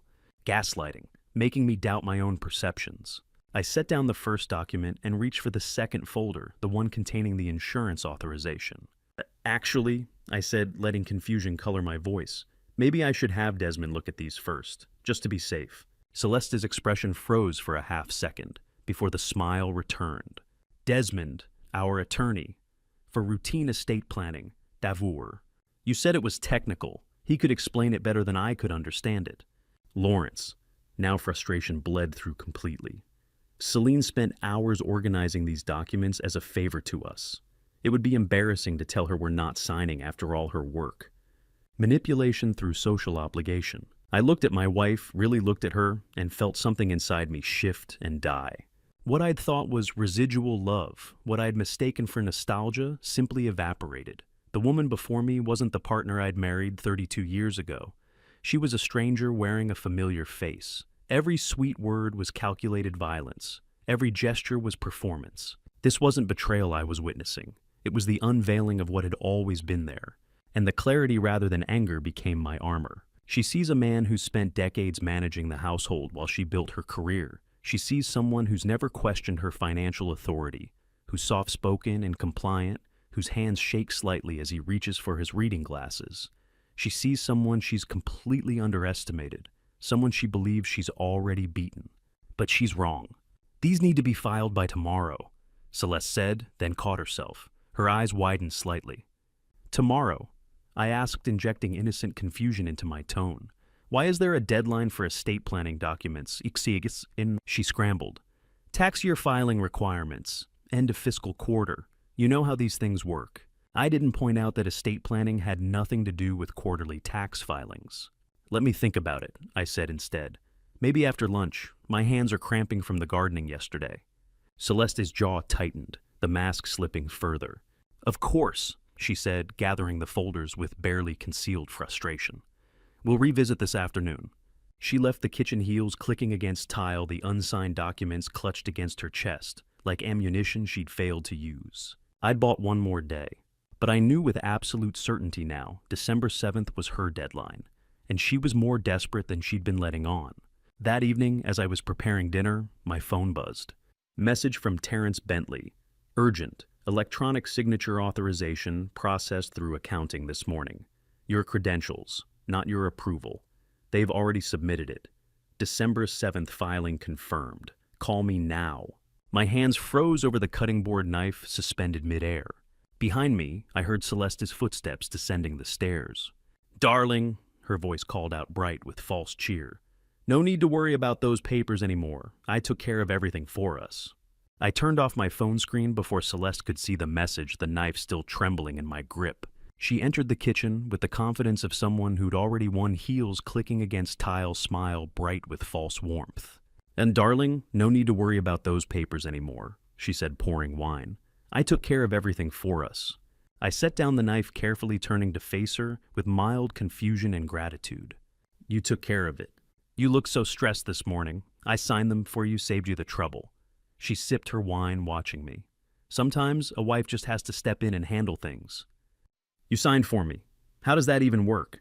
Electronic signatures, sweetheart. It's all digital now, so much simpler. Her tone suggested I was adorably out of touch. I have access to your authentication credentials for emergencies. Estate planning, financial authorizations, all handled with a few clicks. She wasn't even hiding the forgery. She believed her access was legitimate and untraceable. I managed a smile that felt like breaking glass. That's very thoughtful. I knew you'd understand. She patted my shoulder like reassuring a confused child. Finish dinner. I have calls to make. She left, and I counted to 30 before moving. In my office, I locked the door and called Terrence back. Tell me everything. Electronic signature processed at 9:47 this morning. Used your credentials, your device metadata, your IP address. To anyone reviewing it, you personally approved the transaction. But I was at the villa all morning. I know, which means they either cloned your device perfectly or... He paused. How many times have you unlocked your office safe in Celeste's presence? How many times had I unlocked my office safe in her presence, trusting her enough to let the combination stay visible? Dozens? Maybe hundreds over 32 years. They have physical access to everything that I said. Not just access, control. Dashiell needs to see this immediately. I called my son on the secure video line. His face appeared already focused.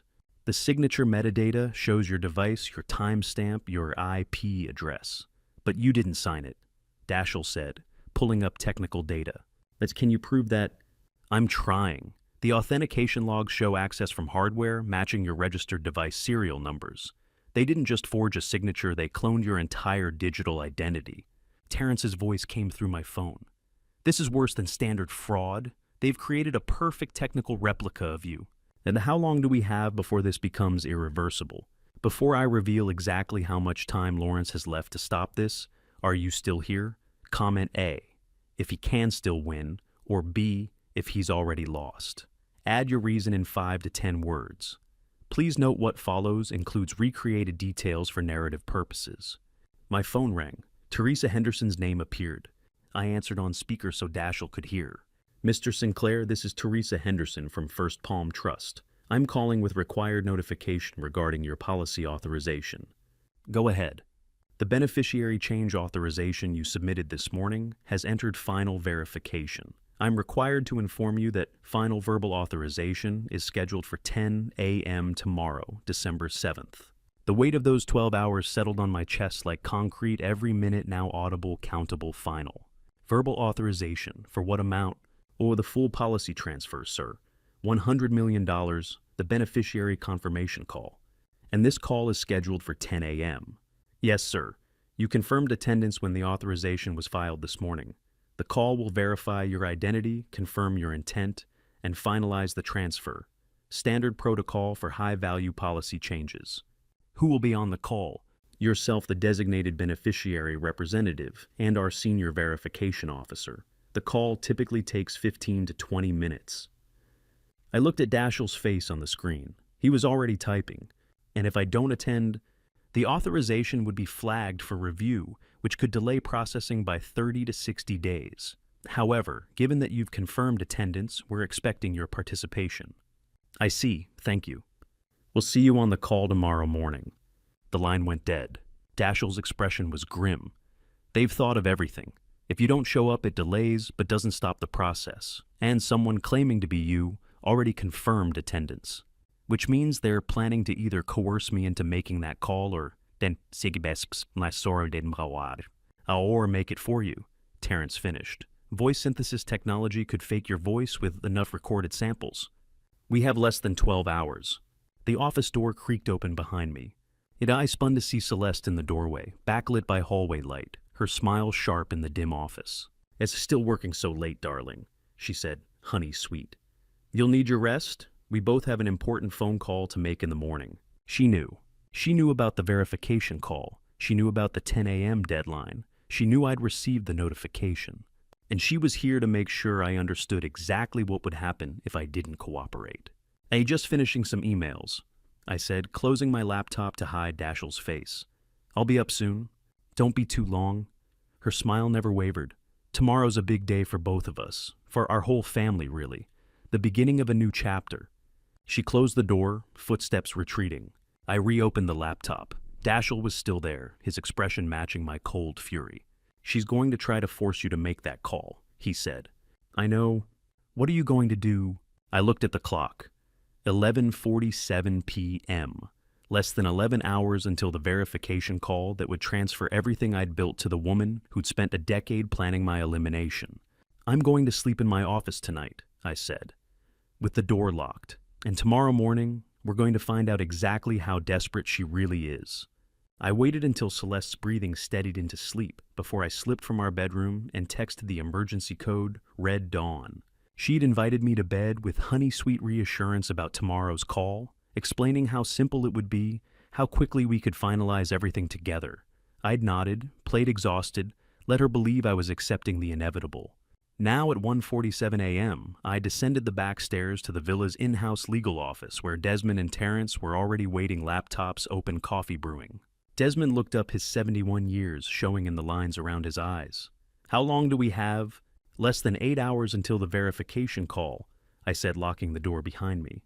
They've scheduled it for 10 a.m. Someone will impersonate me or coerce me into authorizing the transfer. Terrence pulled up a timeline on his screen. Then we shift from investigation to active defense. Now. Agreed, Desmond said, opening a new document. Then we file for an emergency TRO before the banks open at 9 a.m. And I trigger the AML compliance hold, Terrence added. Once anti-money laundering flags, the bank freezes everything automatically. I sat down at the conference table, the weight of 32 years of marriage pressing against 8 hours of strategic precision. Walk me through it. Desmond's fingers flew across his keyboard. Emergency temporary restraining order.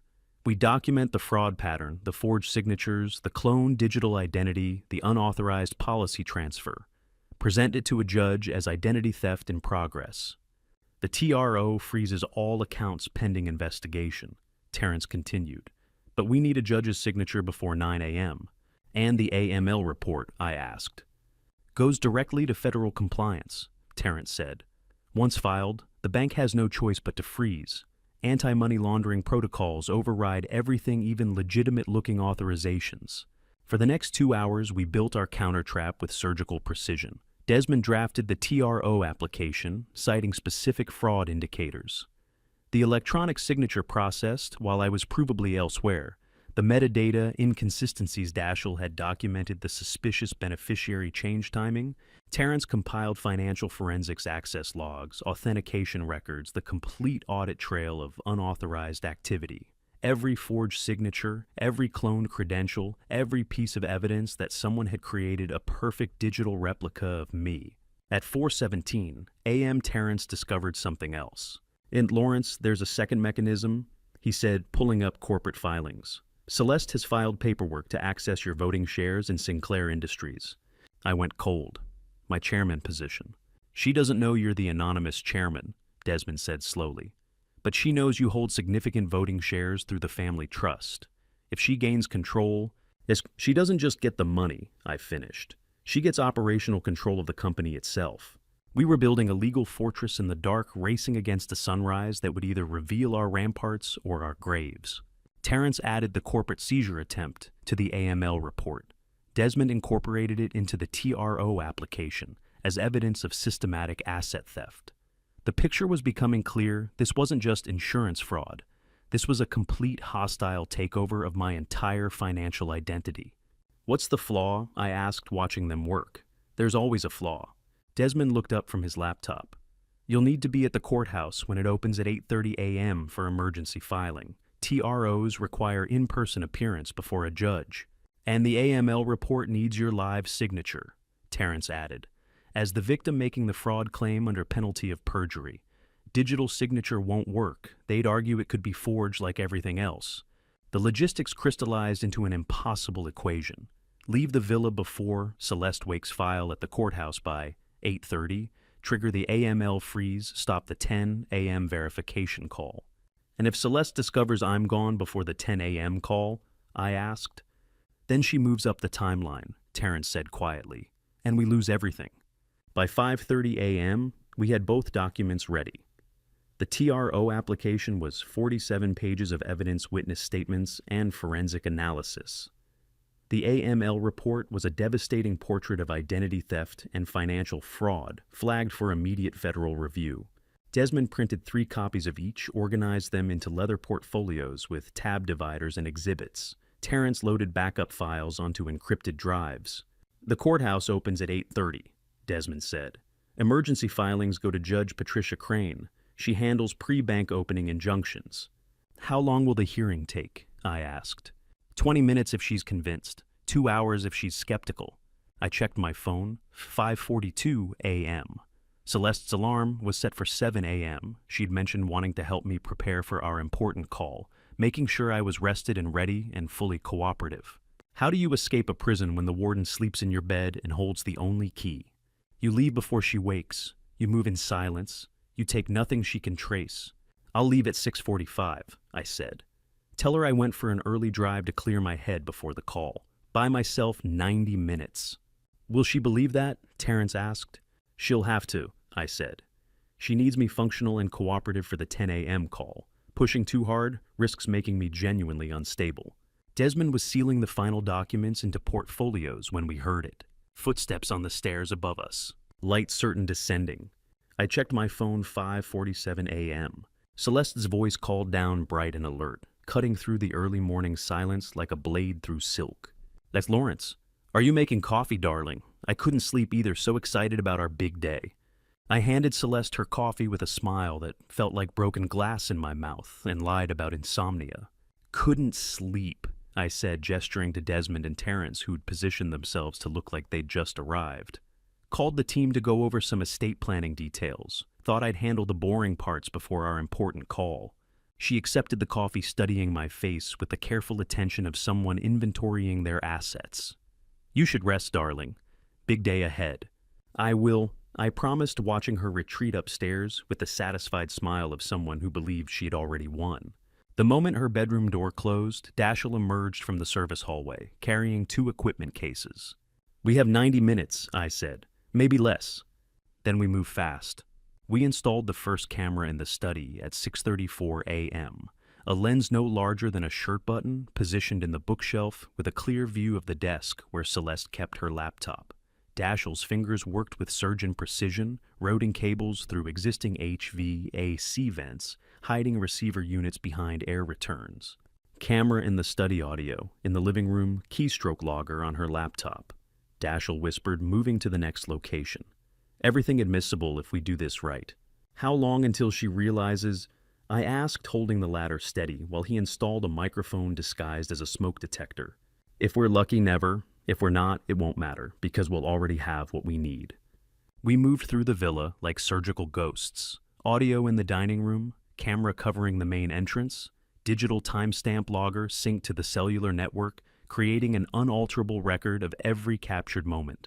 At 7:23 a.m., while positioning a camera in the living room, Dashiell pulled up Celeste's text messages on his tablet. The keystroke logger was already feeding him data.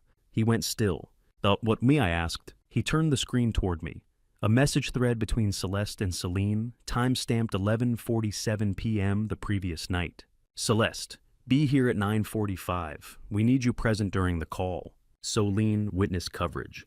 Das. Celeste, exactly. Makes the authorization look consensual and willing. Lawrence surrounded by family, celebrating our anniversary, making sound financial decisions together.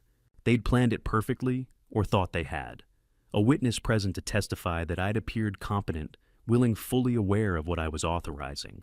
They're documenting their own fraud, Dashiell said quietly. They just don't know we're documenting it. By 8 a.m., we had 7 cameras, operational 11 audio feeds, and complete digital surveillance of Celeste's devices. Every room where the conspiracy might unfold was now a recorded stage. I found Celeste in our bedroom, already dressed in an elegant cream dress, applying makeup with the careful precision of someone preparing for an important performance. I've been thinking, I said, using the soft tone of a man seeking forgiveness. I know I've been difficult lately. I want to make today special. Our anniversary deserves celebrating. She turned, surprise flickering across her face before smoothing into pleased satisfaction. What did you have in mind? An intimate gathering, here at the villa, just the important people in our lives. I moved closer, playing the devoted husband with 32 years of practice. After we handle that business call this morning, we can enjoy the day together, small, intimate. You've never had to smile at someone while imagining their arrest, have you? It requires a particular kind of control, keeping your face warm while your thoughts run cold, maintaining eye contact while planning their downfall. What a wonderful idea, darling, Celeste said, her relief visible. After we handle that quick business call this morning, we can enjoy the day together. Exactly, I said. Make it memorable. She embraced me, and I felt her body relax against mine, the tension of anticipated resistance dissolving into satisfied certainty. She believed I was capitulating, accepting, preparing to cooperate. I'll have Celine bring champagne, she said, already reaching for her phone. We should make this memorable. Already is, my dear, I said, watching her type the invitation. Already is. She never noticed Dashiell's tablet in my pocket, silently recording her keystrokes, capturing every word she sent to her co-conspirator. At 8:43 a.m., while Celeste made calls arranging catering and flowers, Dashiell appeared beside me in the hallway. Ah, cameras are live, he whispered. Every word, every move, we've got them. And the backup feeds, uploading to 3 separate cloud servers in real time. If they discover the equipment, destroy it, burn down the villa, the evidence is already preserved and time-stamped. I returned to the living room where Celeste was arranging flowers, humming softly, radiating the confidence of someone who'd planned everything perfectly. The clock read 8:47, 1 hour 13 minutes until the call that would determine whether I kept everything or lost it all. Then I understood the true brilliance of the party gambit. By inviting witnesses myself, by appearing eager and celebratory, by surrounding myself with people I'd personally asked to attend, I was creating legal documentation of my mental competency and free will. Any attempt to coerce me during the call would be immediately provable as fraud. The contrast between my willing, competent behavior before the call and any signs of pressure during it would be stark, undeniable. Celeste had planned to use witnesses to prove my consent. I'd turned her own strategy into proof of her coercion. The next hour passed in carefully choreographed domesticity. I helped Celeste arrange the living room. I sampled champagne. I played the devoted husband with such conviction that I almost believed it myself. At 9:52 a.m., 8 minutes before the verification call, the doorbell rang. Through the newly installed camera feed displayed on Dashiell's tablet, I watched Celine Redmond enter carrying champagne and file folders, the champagne for show, the folders for the real business. Behind her, a man I'd never seen before stepped into my home. He was carrying what looked unmistakably like notary certification equipment. The champagne was French, the guests were wealthy, and my wife was destroying me one smile at a time. The notary had certified nothing. The verification call had never happened. At 9:58 a.m., 2 minutes before the scheduled transfer authorization, Teresa Henderson had phoned with unexpected news the policy had been flagged for regulatory review, all changes frozen pending investigation. Celeste's face had gone white, then carefully blank. Now, 12 hours later, she was performing damage control through celebration. 50 guests filled our Villa Terrace Palm Beach Elite Business Associates Society friends. String quartet playing Vivaldi, catered hors d'oeuvres on silver trays. The anniversary party I'd proposed transformed by Celeste into a theatrical declaration of normalcy. 32 years with this wonderful man. Celeste announced, her arm around my waist, smile radiant. I'm the luckiest woman alive. A woman in diamonds. Gloria, something tech sector money, raised her glass. You two are relationship goals. How do you make it work? Says Grarsins. Simple. Celeste set her fingers tightening on my arm just slightly. I handle the complex business matters, and Lawrence makes everything else perfect. A true partnership. The guests murmured approval. I smiled like a man who had heard this compliment 1,000 times and never tired of it. From across the terrace, I caught Desmond Stafford's eye. My lawyer of 43 years stood near the fountain dressed in casual elegance, holding champagne, like any other family friend, enjoying an anniversary celebration. No one knew he was documenting every word, every gesture, every self-incriminating statement Celeste made about managing my affairs without authorization.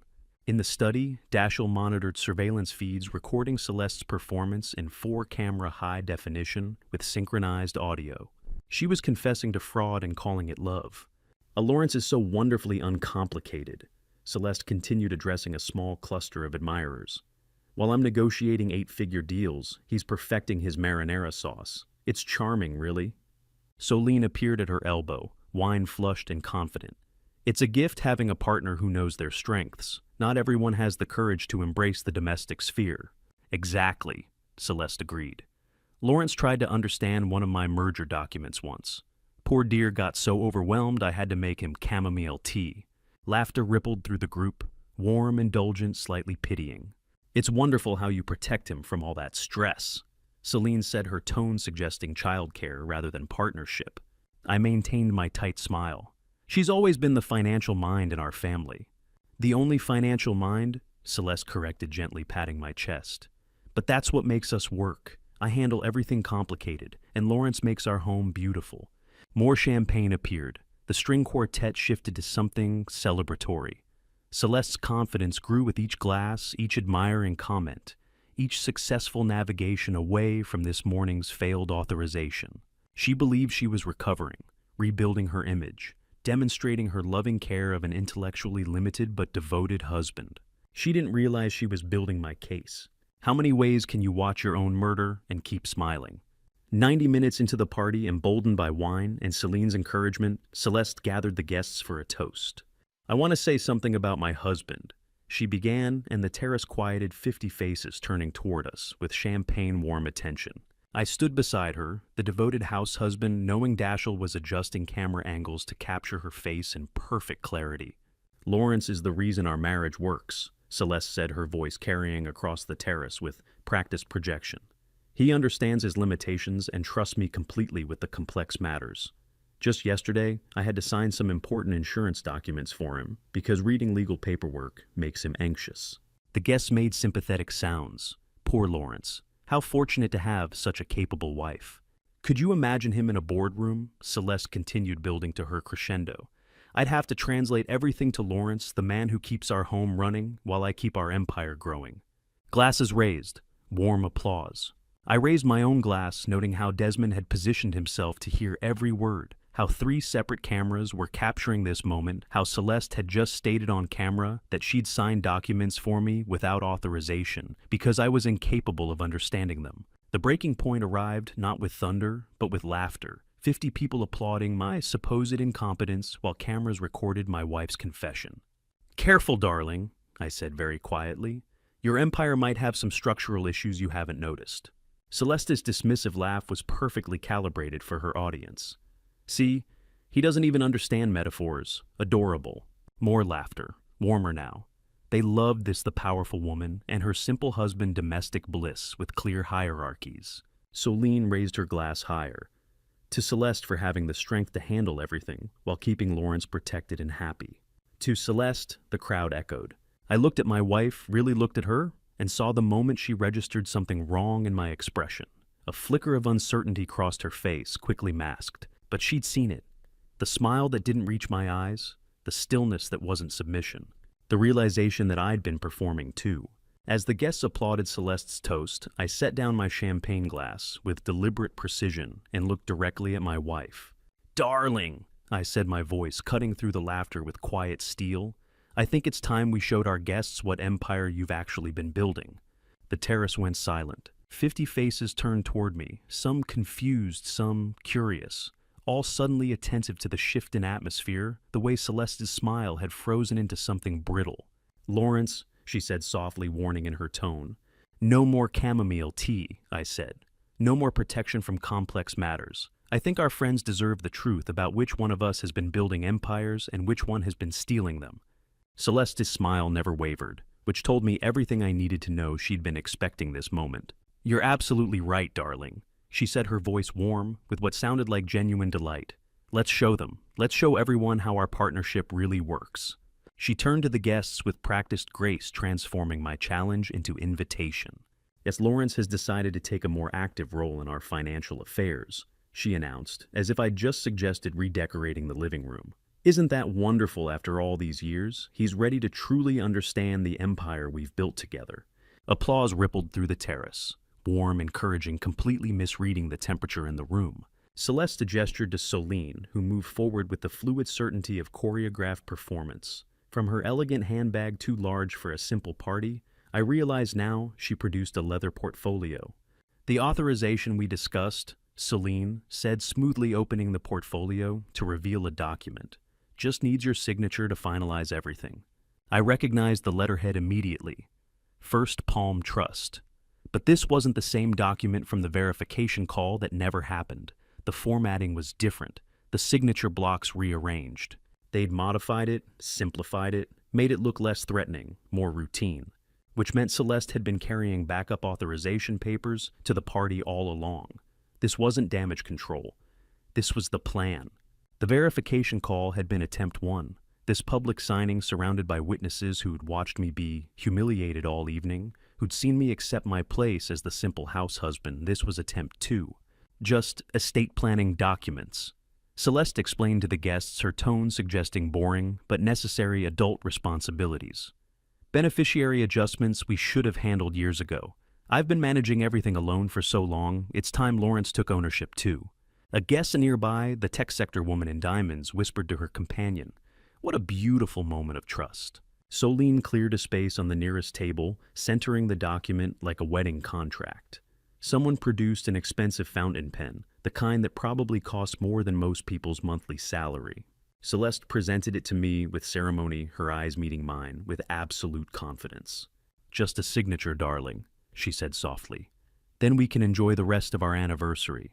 The guests gathered closer, forming a semicircle around us. The string quartet had stopped playing. 50 wealthy faces watched with champagne-warm interest, witnessing what they believed was a touching moment of marital partnership. 50 people holding their breath makes no sound at all. I took the pen. The weight of it felt substantial, real. I positioned it over the signature line at the bottom of the page, my hand steady. Everyone leaned forward slightly, that unconscious movement of people watching something important happen, wanting to be close enough to say they'd seen it. "Oh, just a signature," I said, quietly, looking at the blank line waiting for my name. "That's all this is." "That's all," Celeste confirmed, her voice honey smooth. I held the pen there, point touching paper, but not pressing, not moving. The silence stretched. Someone coughed. A champagne glass clinked against a table. "Before I sign anything," I said, looking up at Celeste with perfect calm, "I want to hear the truth." Her smile tightened fractionally. "I just explained—" "No," I interrupted gently. "Tell these people what you're really asking me to authorize." "Estate planning," she repeated, strain creeping into her voice now. "Beneficiary adjustments, standard financial instruments." "Tell them," I said louder now, clear enough for everyone to hear, "what happens to the life insurance policy when I sign this." The atmosphere shifted. Guests exchanged glances. The word insurance carried different weight than estate planning. "It's all part of the same portfolio," Celeste said, recovering smoothly. "Everything interconnected, darling. You know how these things work."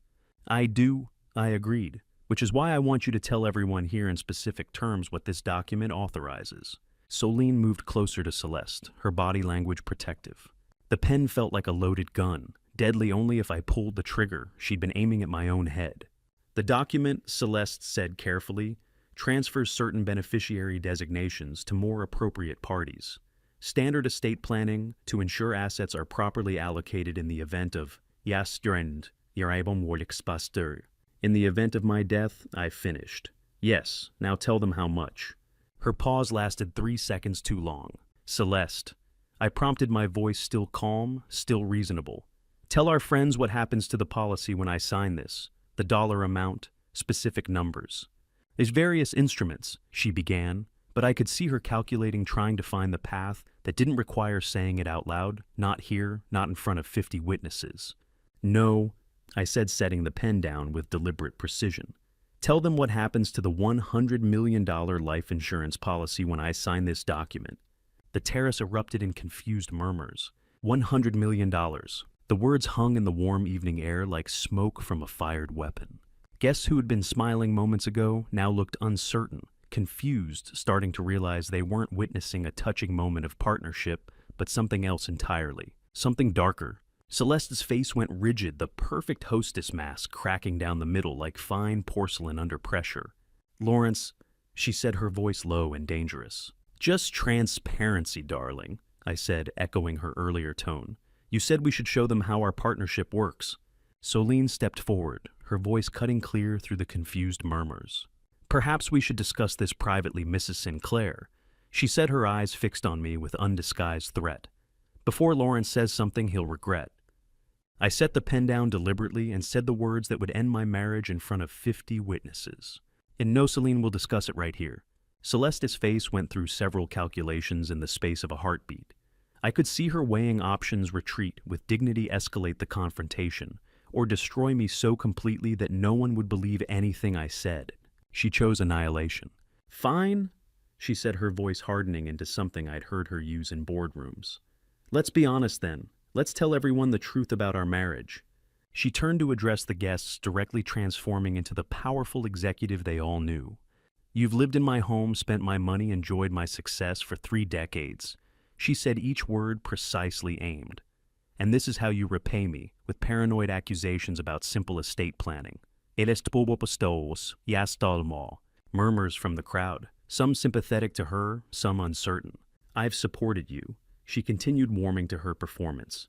"Given you everything, a beautiful home, financial security status in Palm Beach society. You contribute nothing but domestic maintenance while I build empires." Soline moved to stand beside her, a show of solidarity. "And now, when I try to formalize our partnership properly, When I try to give you real ownership of what we've built together, you accuse me of what exactly theft of my own assets. She laughed, but it sounded like breaking glass. Nothing has been free here, Lawrence, she said, her voice dropping to something colder. Everything you have, I gave you. Everything you are, I made you. Several guests nodded. This narrative made sense to them, the powerful woman, and her kept husband ungrateful and paranoid. The safe combination in your office? Celeste continued, gesturing dismissively. The one you thought was so secret, I've known it for years. How else could I manage our financial affairs when you're clearly incapable? Oh, she stopped, realizing what she'd just admitted. I'd never given her that combination. Never once in 32 years.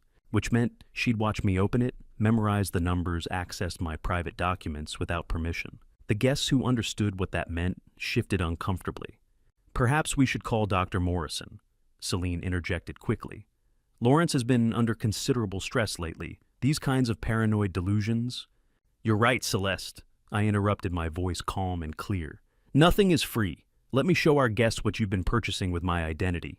I pulled out my phone, thumbed to the photo gallery Dashiell had prepared.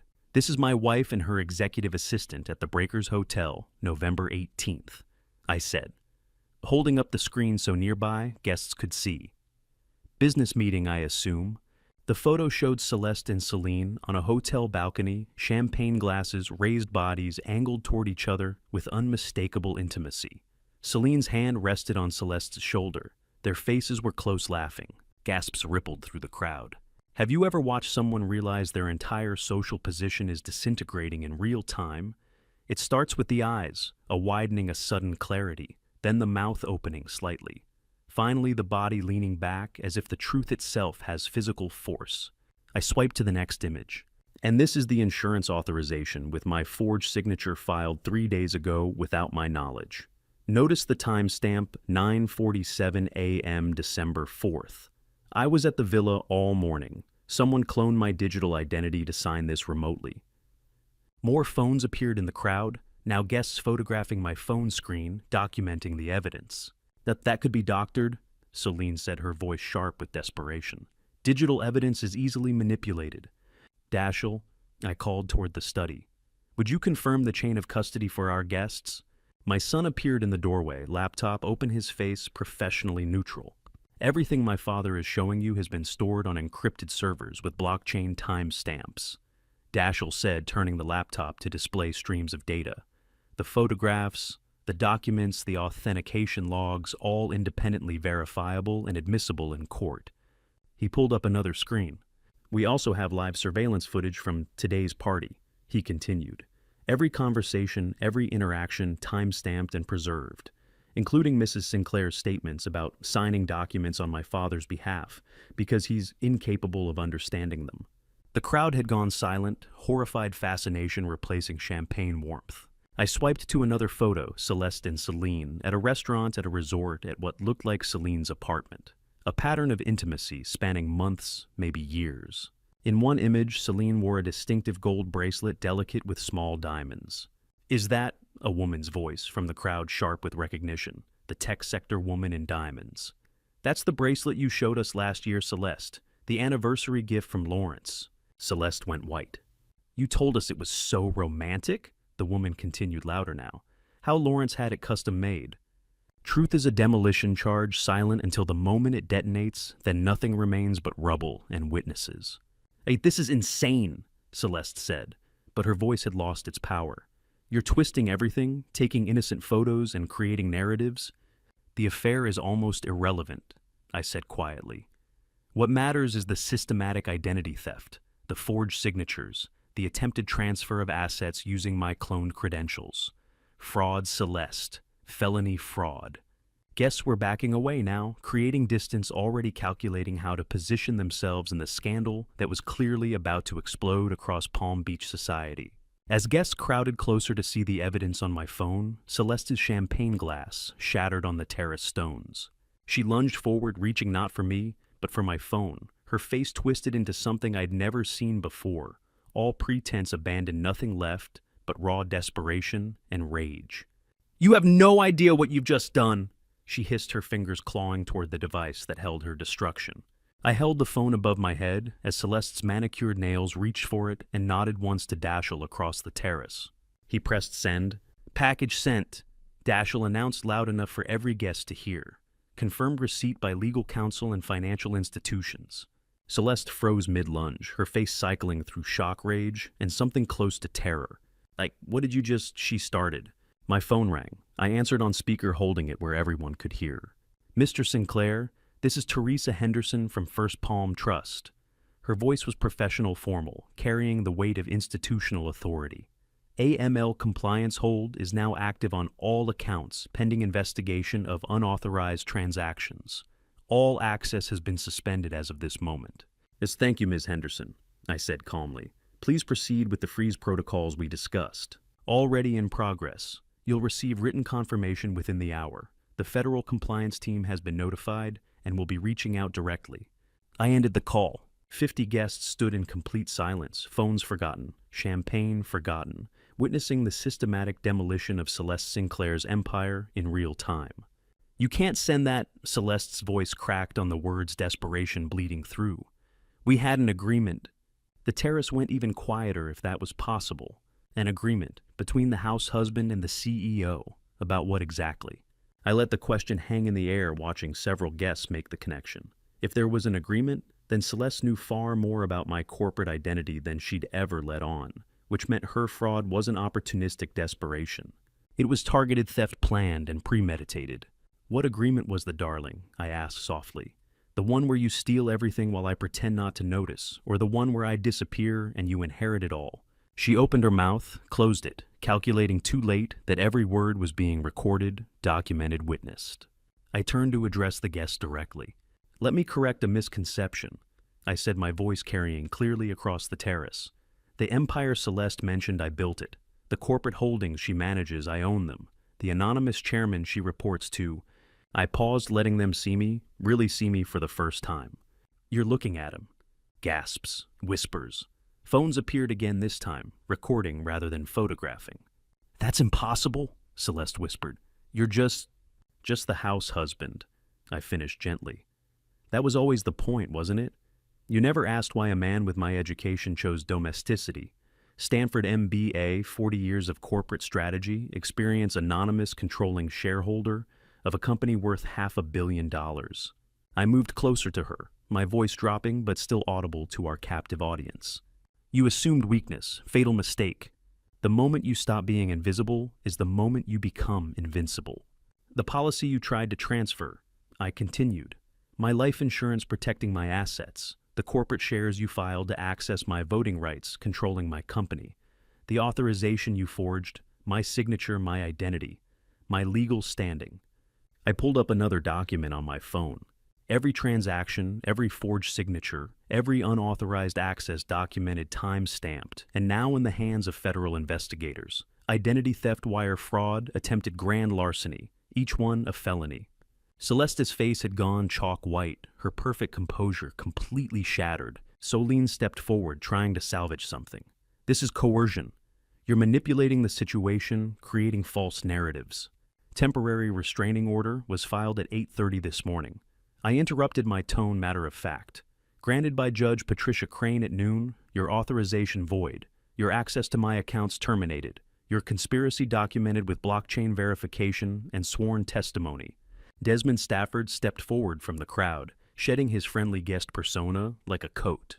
"Mr. Sinclair," he said formally, "as your attorney of record, I confirm all filings are complete and recorded with the Palm Beach County courts. The emergency injunction is in full effect." Several guests backed away further, realizing they'd been witnesses not to an anniversary celebration, but to a carefully orchestrated legal trap. You know what's louder than 50 people gasping? 50 people understanding they've witnessed a perfect trap. "The beautiful part," I said, looking directly at Celeste, "is that you helped me build the case. Every humiliating comment tonight about signing documents for me, managing my affairs without authorization, treating me as mentally incompetent, all recorded, all admissible, all proving fraudulent intent." I gestured to the villa behind us, the mansion glowing with warm light against the evening sky. "This house you've been hosting parties in for 32 years. title is solely in my name, held in the anonymous trust you never bothered to investigate. The cars in the garage, the art on the walls, the furniture you're so proud of, all mine. Celeste swayed slightly, grabbing Celine's arm for support. You've been the guest all along, I said quietly. Not the other way around. The full scope of it hit her visibly, the money she'd spent, the status she'd claimed, the empire she'd managed but never owned. All of it built on my assets, my wealth, my carefully constructed anonymity. So tell me, my dear wife, I said, my voice carrying to every corner of the silent terrace. Did you want me to disappear for the money, or because I've been silent too long? Celeste's face drained of all color as the magnitude crashed down. She turned to Celine, whose hand was already moving toward her phone. Celine, she whispered, desperate. Call Marcus. Call him now. I smiled. Marcus Holloway. Your litigation specialist. I let the pause extend, watching hope flicker in her eyes before I extinguished it. I'm afraid he's been disbarred as of this afternoon. Shall I explain why? The silence after I mentioned Marcus's disbarment lasted exactly 3 heartbeats before Celeste understood she was completely alone. Marcus authenticated documents he knew were forged. I said, my voice carrying clearly across the terrace. Filed notarizations for signatures he witnessed me never sign, submitted false affidavits to financial institutions. That's grounds for immediate disbarment. Celeste turned to Celine, her face a mask of disbelief. You said Marcus could protect us. You said he had everything covered. He thought he did, I said before Celine could answer. Until Desmond filed the bar complaint this afternoon with complete evidence of his involvement. Desmond stepped forward, his professional demeanor absolute. The bar complaint was filed at 2 p.m. today with full evidence. He confirmed.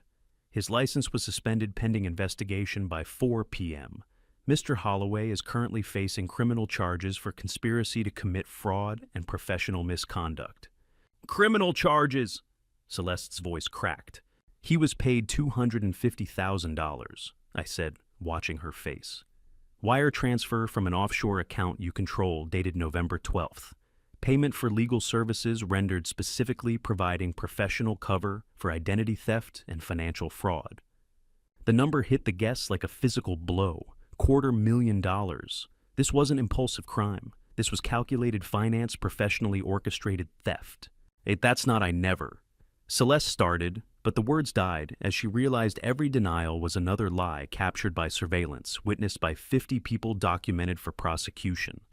My phone rang again. I answered on speaker. Mr. Sinclair, this is Teresa Henderson from First Palm Trust. Her voice was formal, final. First Palm Trust has placed a comprehensive hold on all accounts associated with the flagged authorization. Federal banking investigators will contact you within 48 hours. And the insurance policy beneficiary change, I asked. Void pending investigation. All previous beneficiary designations remain in effect. Any new changes require in-person verification with 2 forms of government identification and legal counsel present. Additionally, any transactions over $50,000 now require dual authentication and supervisory approval. Thank you, Ms. Henderson. The bank is cooperating fully with all federal and state investigators. You should expect contact from the FBI Financial Crimes Division within the week. FBI. The word rippled through the crowd like electricity. I ended the call and looked at Celeste. Her perfect composure had completely shattered. Mascara streaked her cheeks. Her hands trembled. Watching an empire collapse is like watching a building demolition. It happens in seconds, but you can see the precise moment the support beams fail. The 32 years, she whispered, her voice breaking. 32 years I've built this life, and you're destroying it in one evening. You destroyed it, I corrected gently. I'm just making sure everyone sees the rubble. Celine had been silent through the bank notification, her face calculating, running through options with visible desperation. Then she made her choice. She stepped away from Celeste, physically moved 3 feet to the side, creating visible distance between them. Mr. Sinclair? She said, her voice steady and professional. I need to make something clear. I was following Mrs. Sinclair's explicit instructions as her employee. I had no idea she was forging your signature or committing fraud. Celeste's head snapped toward her. Celine, what are you? She told me the authorizations were legitimate. Celine continued speaking directly to me and ignoring Celeste completely. that you'd given verbal permission but were too busy with domestic matters to handle the paperwork yourself. That's a lie. Celeste's voice rose desperate. We planned this together. You said, I have no knowledge of any plan. Celine said, her tone flat emotionless. I was an employee following what I believed were legitimate instructions from my employer. She turned to Desmond. I'm willing to provide full testimony regarding Mrs. Sinclair's instructions and actions, she said. I believe I have rights to immunity as a cooperating witness. Desmond's expression didn't change. That would be a matter for the prosecutor's office, but cooperation is typically viewed favorably. Have you ever seen someone realize their lover was never actually on their side? Celeste stared at Celine with absolute devastation, not just betrayal, but the sudden understanding that everything between them had been tactical, strategic, self-preserving, rather than genuine. You're lying, Celeste said, her voice small, now pleading. Celine, tell them the truth. Tell them we were together. Tell them... Together? Celine's laugh was cold. Mrs. Sinclair, I think your stress has caused some confused thinking. Our relationship was strictly professional. Any personal friendship you imagined was wishful thinking on your part. She reached into her handbag and pulled out a manila folder, handing it to Desmond with practiced efficiency. Email documentation of Mrs. Sinclair's explicit instructions, Celine said. Dated back 6 months, also recordings of conversations where she detailed the authorization process and instructed me to facilitate document signatures. The folder exchanged hands. Celeste went white. You recorded me. I document all business conversations with supervisors, Celine said smoothly. Standard professional practice to protect myself from liability. It's fortunate I did given the circumstances. She'd been documenting everything, for months, building her exit strategy while Celeste believed they were building a future together. The ultimate betrayal wrapped in the language of professional self-preservation. You told me you loved me, Celeste whispered. I told you what you wanted to hear, Celine corrected. You were my employer and my ticket to financial security, nothing more. As Celine handed her evidence folder to Desmond, Celeste lunged at her, not with violence, but with desperation, grabbing her arm. You can't, Celeste whispered, tears streaming freely now. Celine, please. I love you. Celine looked at her with complete indifference, pulled her arm free with casual ease, and said the words that finished the demolition. Love doesn't pay legal fees, darling. The first thing Celeste did the next morning was try her credit card at the coffee shop, and the word declined echoed louder than the espresso machine. I knew because Dashiell's surveillance team was still active, documenting her movements for the investigation. She'd left the villa at dawn, slept somewhere else, maybe a hotel, maybe Celine's apartment, before realizing that door was permanently closed. She returned to the villa at 8:47 a.m., her face drawn still, wearing yesterday's clothes. My cards don't work, she said, finding me in the study. Her voice was frantic, disbelieving. My email is locked. The office security wouldn't let me in. What did you do? I removed fraud risks from company systems, I said calmly, not looking up from the documents Desmond had delivered that morning. Standard security protocol when internal theft is detected. You can't just... She stopped, breathing hard. I built that company with you. You managed a company I own, I corrected. Past tense. Your employment was terminated by unanimous board vote at 7 a.m. this morning. She tried her phone, stabbing at the screen with trembling fingers. Email access denied. Corporate portal locked. Company credit cards canceled. Then she tried something else, her personal banking app. The one connected to accounts she thought were hers, separate from the company independent wealth she'd accumulated over 3 decades. The balance showed 0. That's my money, she whispered. It was company compensation, I said, funded through corporate accounts. When those accounts were frozen, pending fraud investigation, all derivative transactions were suspended as well. She looked up at me, and I saw the moment she understood. Even her supposedly independent wealth had never actually been hers.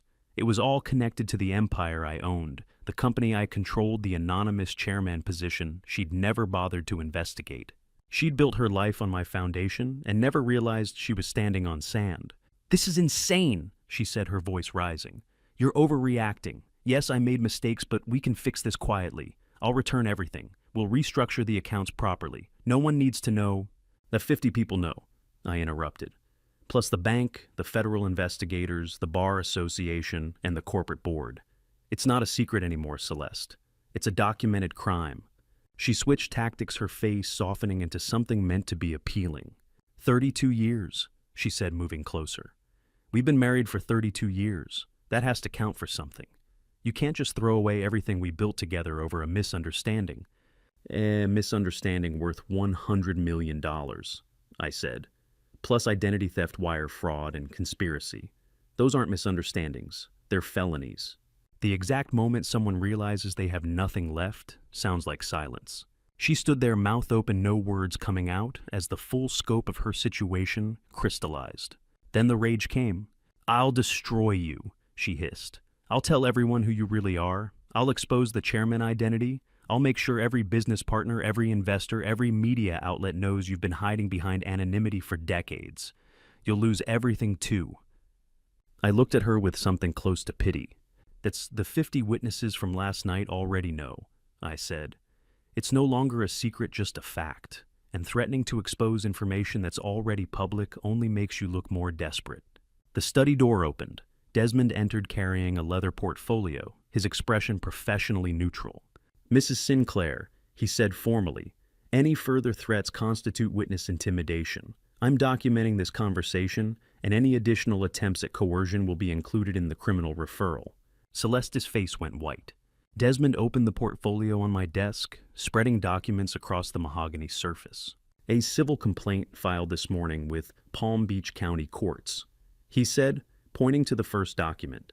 "We're seeking full restitution plus damages for attempted theft of assets valued at $100 million, plus punitive damages for fraud and breach of fiduciary duty." He moved to the next document, criminal referral to federal prosecutors for wire fraud, identity theft, and conspiracy to commit grand larceny. The FBI Financial Crimes Division has confirmed they're opening a formal investigation. Terrence entered behind him, carrying his own folder of financial forensics. Corporate board voted unanimously to terminate Mrs. Sinclair's positions and revoke all company access, Terrence said, effective immediately. Additionally, we've frozen her compensation pending investigation of irregularities. Irregularities, Celeste's voice was hollow. Your compensation over the past decade, Terrence said, opening his folder. We found systematic inflation of salary, fabricated expense reports, and unauthorized bonuses. Total misappropriation approximately $3.2 million. The number hung in the air like smoke. She hadn't just tried to steal the insurance policy. She'd been stealing steadily, quietly for years. Legal proceedings are like glaciers. Once they start moving, they're unstoppable, and everything in their path gets crushed into dust. What happens now? Celeste asked, her voice barely audible. Desmond laid out the final documents, a timeline of legal proceedings, estimated court dates, potential criminal penalties. 5 to 15 years for wire fraud. 2 to 10 years for identity theft. Consecutive sentencing possible. Civil judgments that would bankrupt her completely. Professional reputation destroyed beyond repair. I signed each document methodically while Celeste watched. The civil complaint, the criminal referral, the corporate termination paperwork. Each signature made it more real, more inevitable, more institutional. As Desmond gathered the signed documents, Celeste looked at me with something approaching clarity, the desperate calculation of someone with no cards left to play. You're going to have me arrested, aren't you? She asked quietly. I paused, setting down my pen. Then I shook my head. No, Celeste, I said, meeting her eyes. I'm going to give you a choice. The choice I offered Celeste wasn't mercy. It was the difference between justice and cruelty, and I'd spent too long being silent to become cruel now. You can walk away from this with your freedom, I said, gesturing for her to sit. She remained standing, swaying slightly. No criminal record, a chance to rebuild somewhere else. But you sign everything you leave quietly, and you never contact me again. Desmond placed a document packet on the desk between us. Settlement agreement, divorce petition, financial restitution plan. The terms are specific, I continued. Immediate divorce, no alimony, no claims on any assets. You repay the $3.2 million in embezzled funds over 10 years through automatic payroll deduction from whatever employment you secure. You sign a full confession for the civil case admitting all fraud allegations, and you disappear. Celeste's voice came out hollow. And if I refuse? Desmond answered before I could. As federal prosecutors are waiting for Mr. Sinclair's decision, he said evenly. Wire fraud across state lines carries 20 years maximum. Identity theft adds another 15. Conspiracy to commit grand larceny is 5 to 25 years. Sentences can run consecutively. The numbers settled over her like snow, accumulating until the weight becomes unbearable. You have 48 hours to decide, I said. Sign the settlement or I authorize the criminal referral. There is no third option. The restitution, Celeste said, her voice cracking. Where does it go? To the employees whose pension contributions you embezzled over the years, I said, watching her face. Terrence traced the funds. You didn't just inflate your compensation, you systematically diverted pension, matching that should have gone to 300 workers. The restitution makes them whole. She'd stolen from people who trusted her, who believed their retirement was secure, who thought she was protecting their interests. She closed her eyes. At 48 hours, I repeated. She left without another word, and I listened to her footsteps recede down the marble hallway. Desmond gathered the unsigned documents, his expression thoughtful. You have every legal and moral right to pursue maximum criminal penalties, he said. Why show restraint? Oh, I moved to the window, looking out over the villa grounds where 50 witnesses had watched my marriage end 2 nights ago. Because 300 employees shouldn't read about their company in a fraud scandal, I said. Because I spent 32 years building something, and I won't let her destroy it on the way out. Because justice doesn't require humiliation to be real. When did we decide that justice requires cruelty to be real? The truth is documented, I continued. The assets are protected. The victims will be compensated. Sending her to prison for 20 years doesn't add anything except my own satisfaction, and I've never been interested in that kind of satisfaction. Desmond was quiet for a long moment. You're a better man than most would be in your position, he said finally. I'm just tired of being invisible for the wrong reasons, I replied. I was silent to protect what I built. Now I'm choosing not to destroy for the same reason. That evening, Dashiell found me on the villa terrace watching the sun paint the Atlantic in shades of amber and rose. He sat in the chair beside me, 2 glasses of scotch in hand, and passed me one without speaking. We sat in comfortable silence for several minutes, father and son, watching the day end. You could have ruined her completely, Dashiell said finally. Made her a national scandal, federal trial media circus complete destruction. Why didn't you? I considered the question, swirling the scotch in my glass. Because I didn't spend 3 decades building a life to throw it away on revenge, I said. The truth is enough. It always is. Even when the truth leaves her free. She's not free, I said quietly. She'll spend 10 years repaying stolen money, living with the knowledge that everyone who matters knows what she did. Her career is over. Her reputation is destroyed. Her lover betrayed her. And she has to live with all of that while I move on. Revenge is a fire that burns everything, including the hand holding the match. Truth is the light that just shows what was always there. That seems harder than prison, Dashiell observed. It is, I agreed. Prison has a release date. This doesn't. We watched a pelican dive into the waves, emerging with silver fish flashing in its beak. You know why I stayed anonymous all these years? I asked. Dashiell looked at me, curious. I assumed it was about control, privacy, protection from people like Celeste. Partially, I admit it, but mostly it was about you. Me. I wanted you to have the choice, I said. To inherit the empire on your own terms, free from the burden of expectation. If everyone knew I was the chairman from the beginning, you'd have grown up as the heir apparent. Every decision you made would have been measured against that inheritance. I met his eyes. The invisibility was always about protecting your freedom, I said. So you could become whoever you wanted to be before you had to decide whether to become me. Dashiell was quiet, processing. Thank you, he said finally, his voice thick, for giving me that. Remember this, Dashiell, I said, placing my hand on his shoulder. You don't need to get your hands dirty. Keep the truth clean. That's the legacy. We sat together as the sun touched the horizon, the sky burning gold and crimson. What happens now? Dashiell asked. With you, I mean, now that everyone knows who you are. I smiled because I'd been thinking about that question for 2 days, turning it over in my mind like a stone that might reveal something precious underneath. Now, I said, I get to decide who I want to be when I'm not invisible anymore. The villa felt larger when it was empty, every room echoing with the silence of things that were finally permanently over. 1 week had passed since the anniversary party that ended my marriage. 7 days since 50 witnesses watched Celeste's empire collapse. 168 hours since I stopped being invisible. Dashiell found me in the study packing the last of my books into cardboard boxes. A Desmond called, he said. Celeste signed the final settlement documents yesterday. She's already gone. I nodded, sliding another volume into the box, where Arizona, Scottsdale, new name, new life. First restitution payment cleared this morning. And the company, I asked. Terrence says employee morale is actually up, Dashiell said, leaning against the doorframe. Transparency about the fraud attempt and your identity made people trust the leadership more, not less. 3 clients called to express support. 2 new contracts signed this week. The truth had done what silence never could. It had built trust. Celine, I asked. Immunity granted in exchange for full cooperation. She's testifying in the Marcus Holloway disbarment proceedings. After that, she disappears too.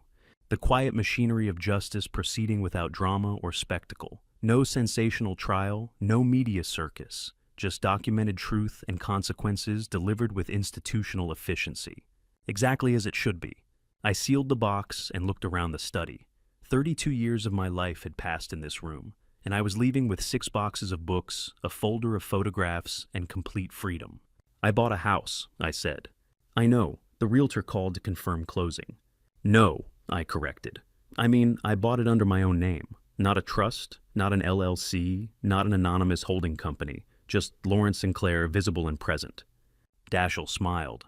First public property ownership in 3 decades. First of many things, I agreed.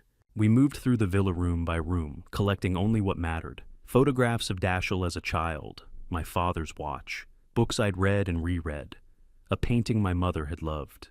I left behind everything that represented the old performance, the gilded cage of Palm Beach society, the house husband persona, the invisible life I'd constructed to protect what I built. The villa would sell within weeks. Some other couple would fill it with their own carefully constructed illusions, their own performances, their own secrets. I wish them better luck than I'd had. 32 years in this house, Dashiell said, as we loaded the last box into his car. Are you really okay just walking away? I looked back at the villa, white stucco and Spanish tile, perfectly manicured grounds, ocean view worth $30 million. I'm not walking away from anything, I said. I'm walking towards something. There's a difference. Freedom isn't the absence of chains. It's walking away from the person who convinced you to wear them willingly. What comes next? Dashiell asked. For you? I climbed into the passenger seat, watching the villa shrink as we pulled away. The truth is, I don't entirely know, I admitted. But I know what I'm done with hiding who I am to make someone else comfortable. Performing domesticity while building empires in secret. Being invisible to protect myself from people who should never have had access to me in the first place. We drove in comfortable silence for several miles, the Palm Beach mansions giving way to highway, the ocean disappearing behind us. I scheduled my first public board meeting as the named chairman. I said, 2 weeks from now, no more anonymous votes, no more hidden proxy authorities, just me visible and accountable. How does that feel? Dashiell asked.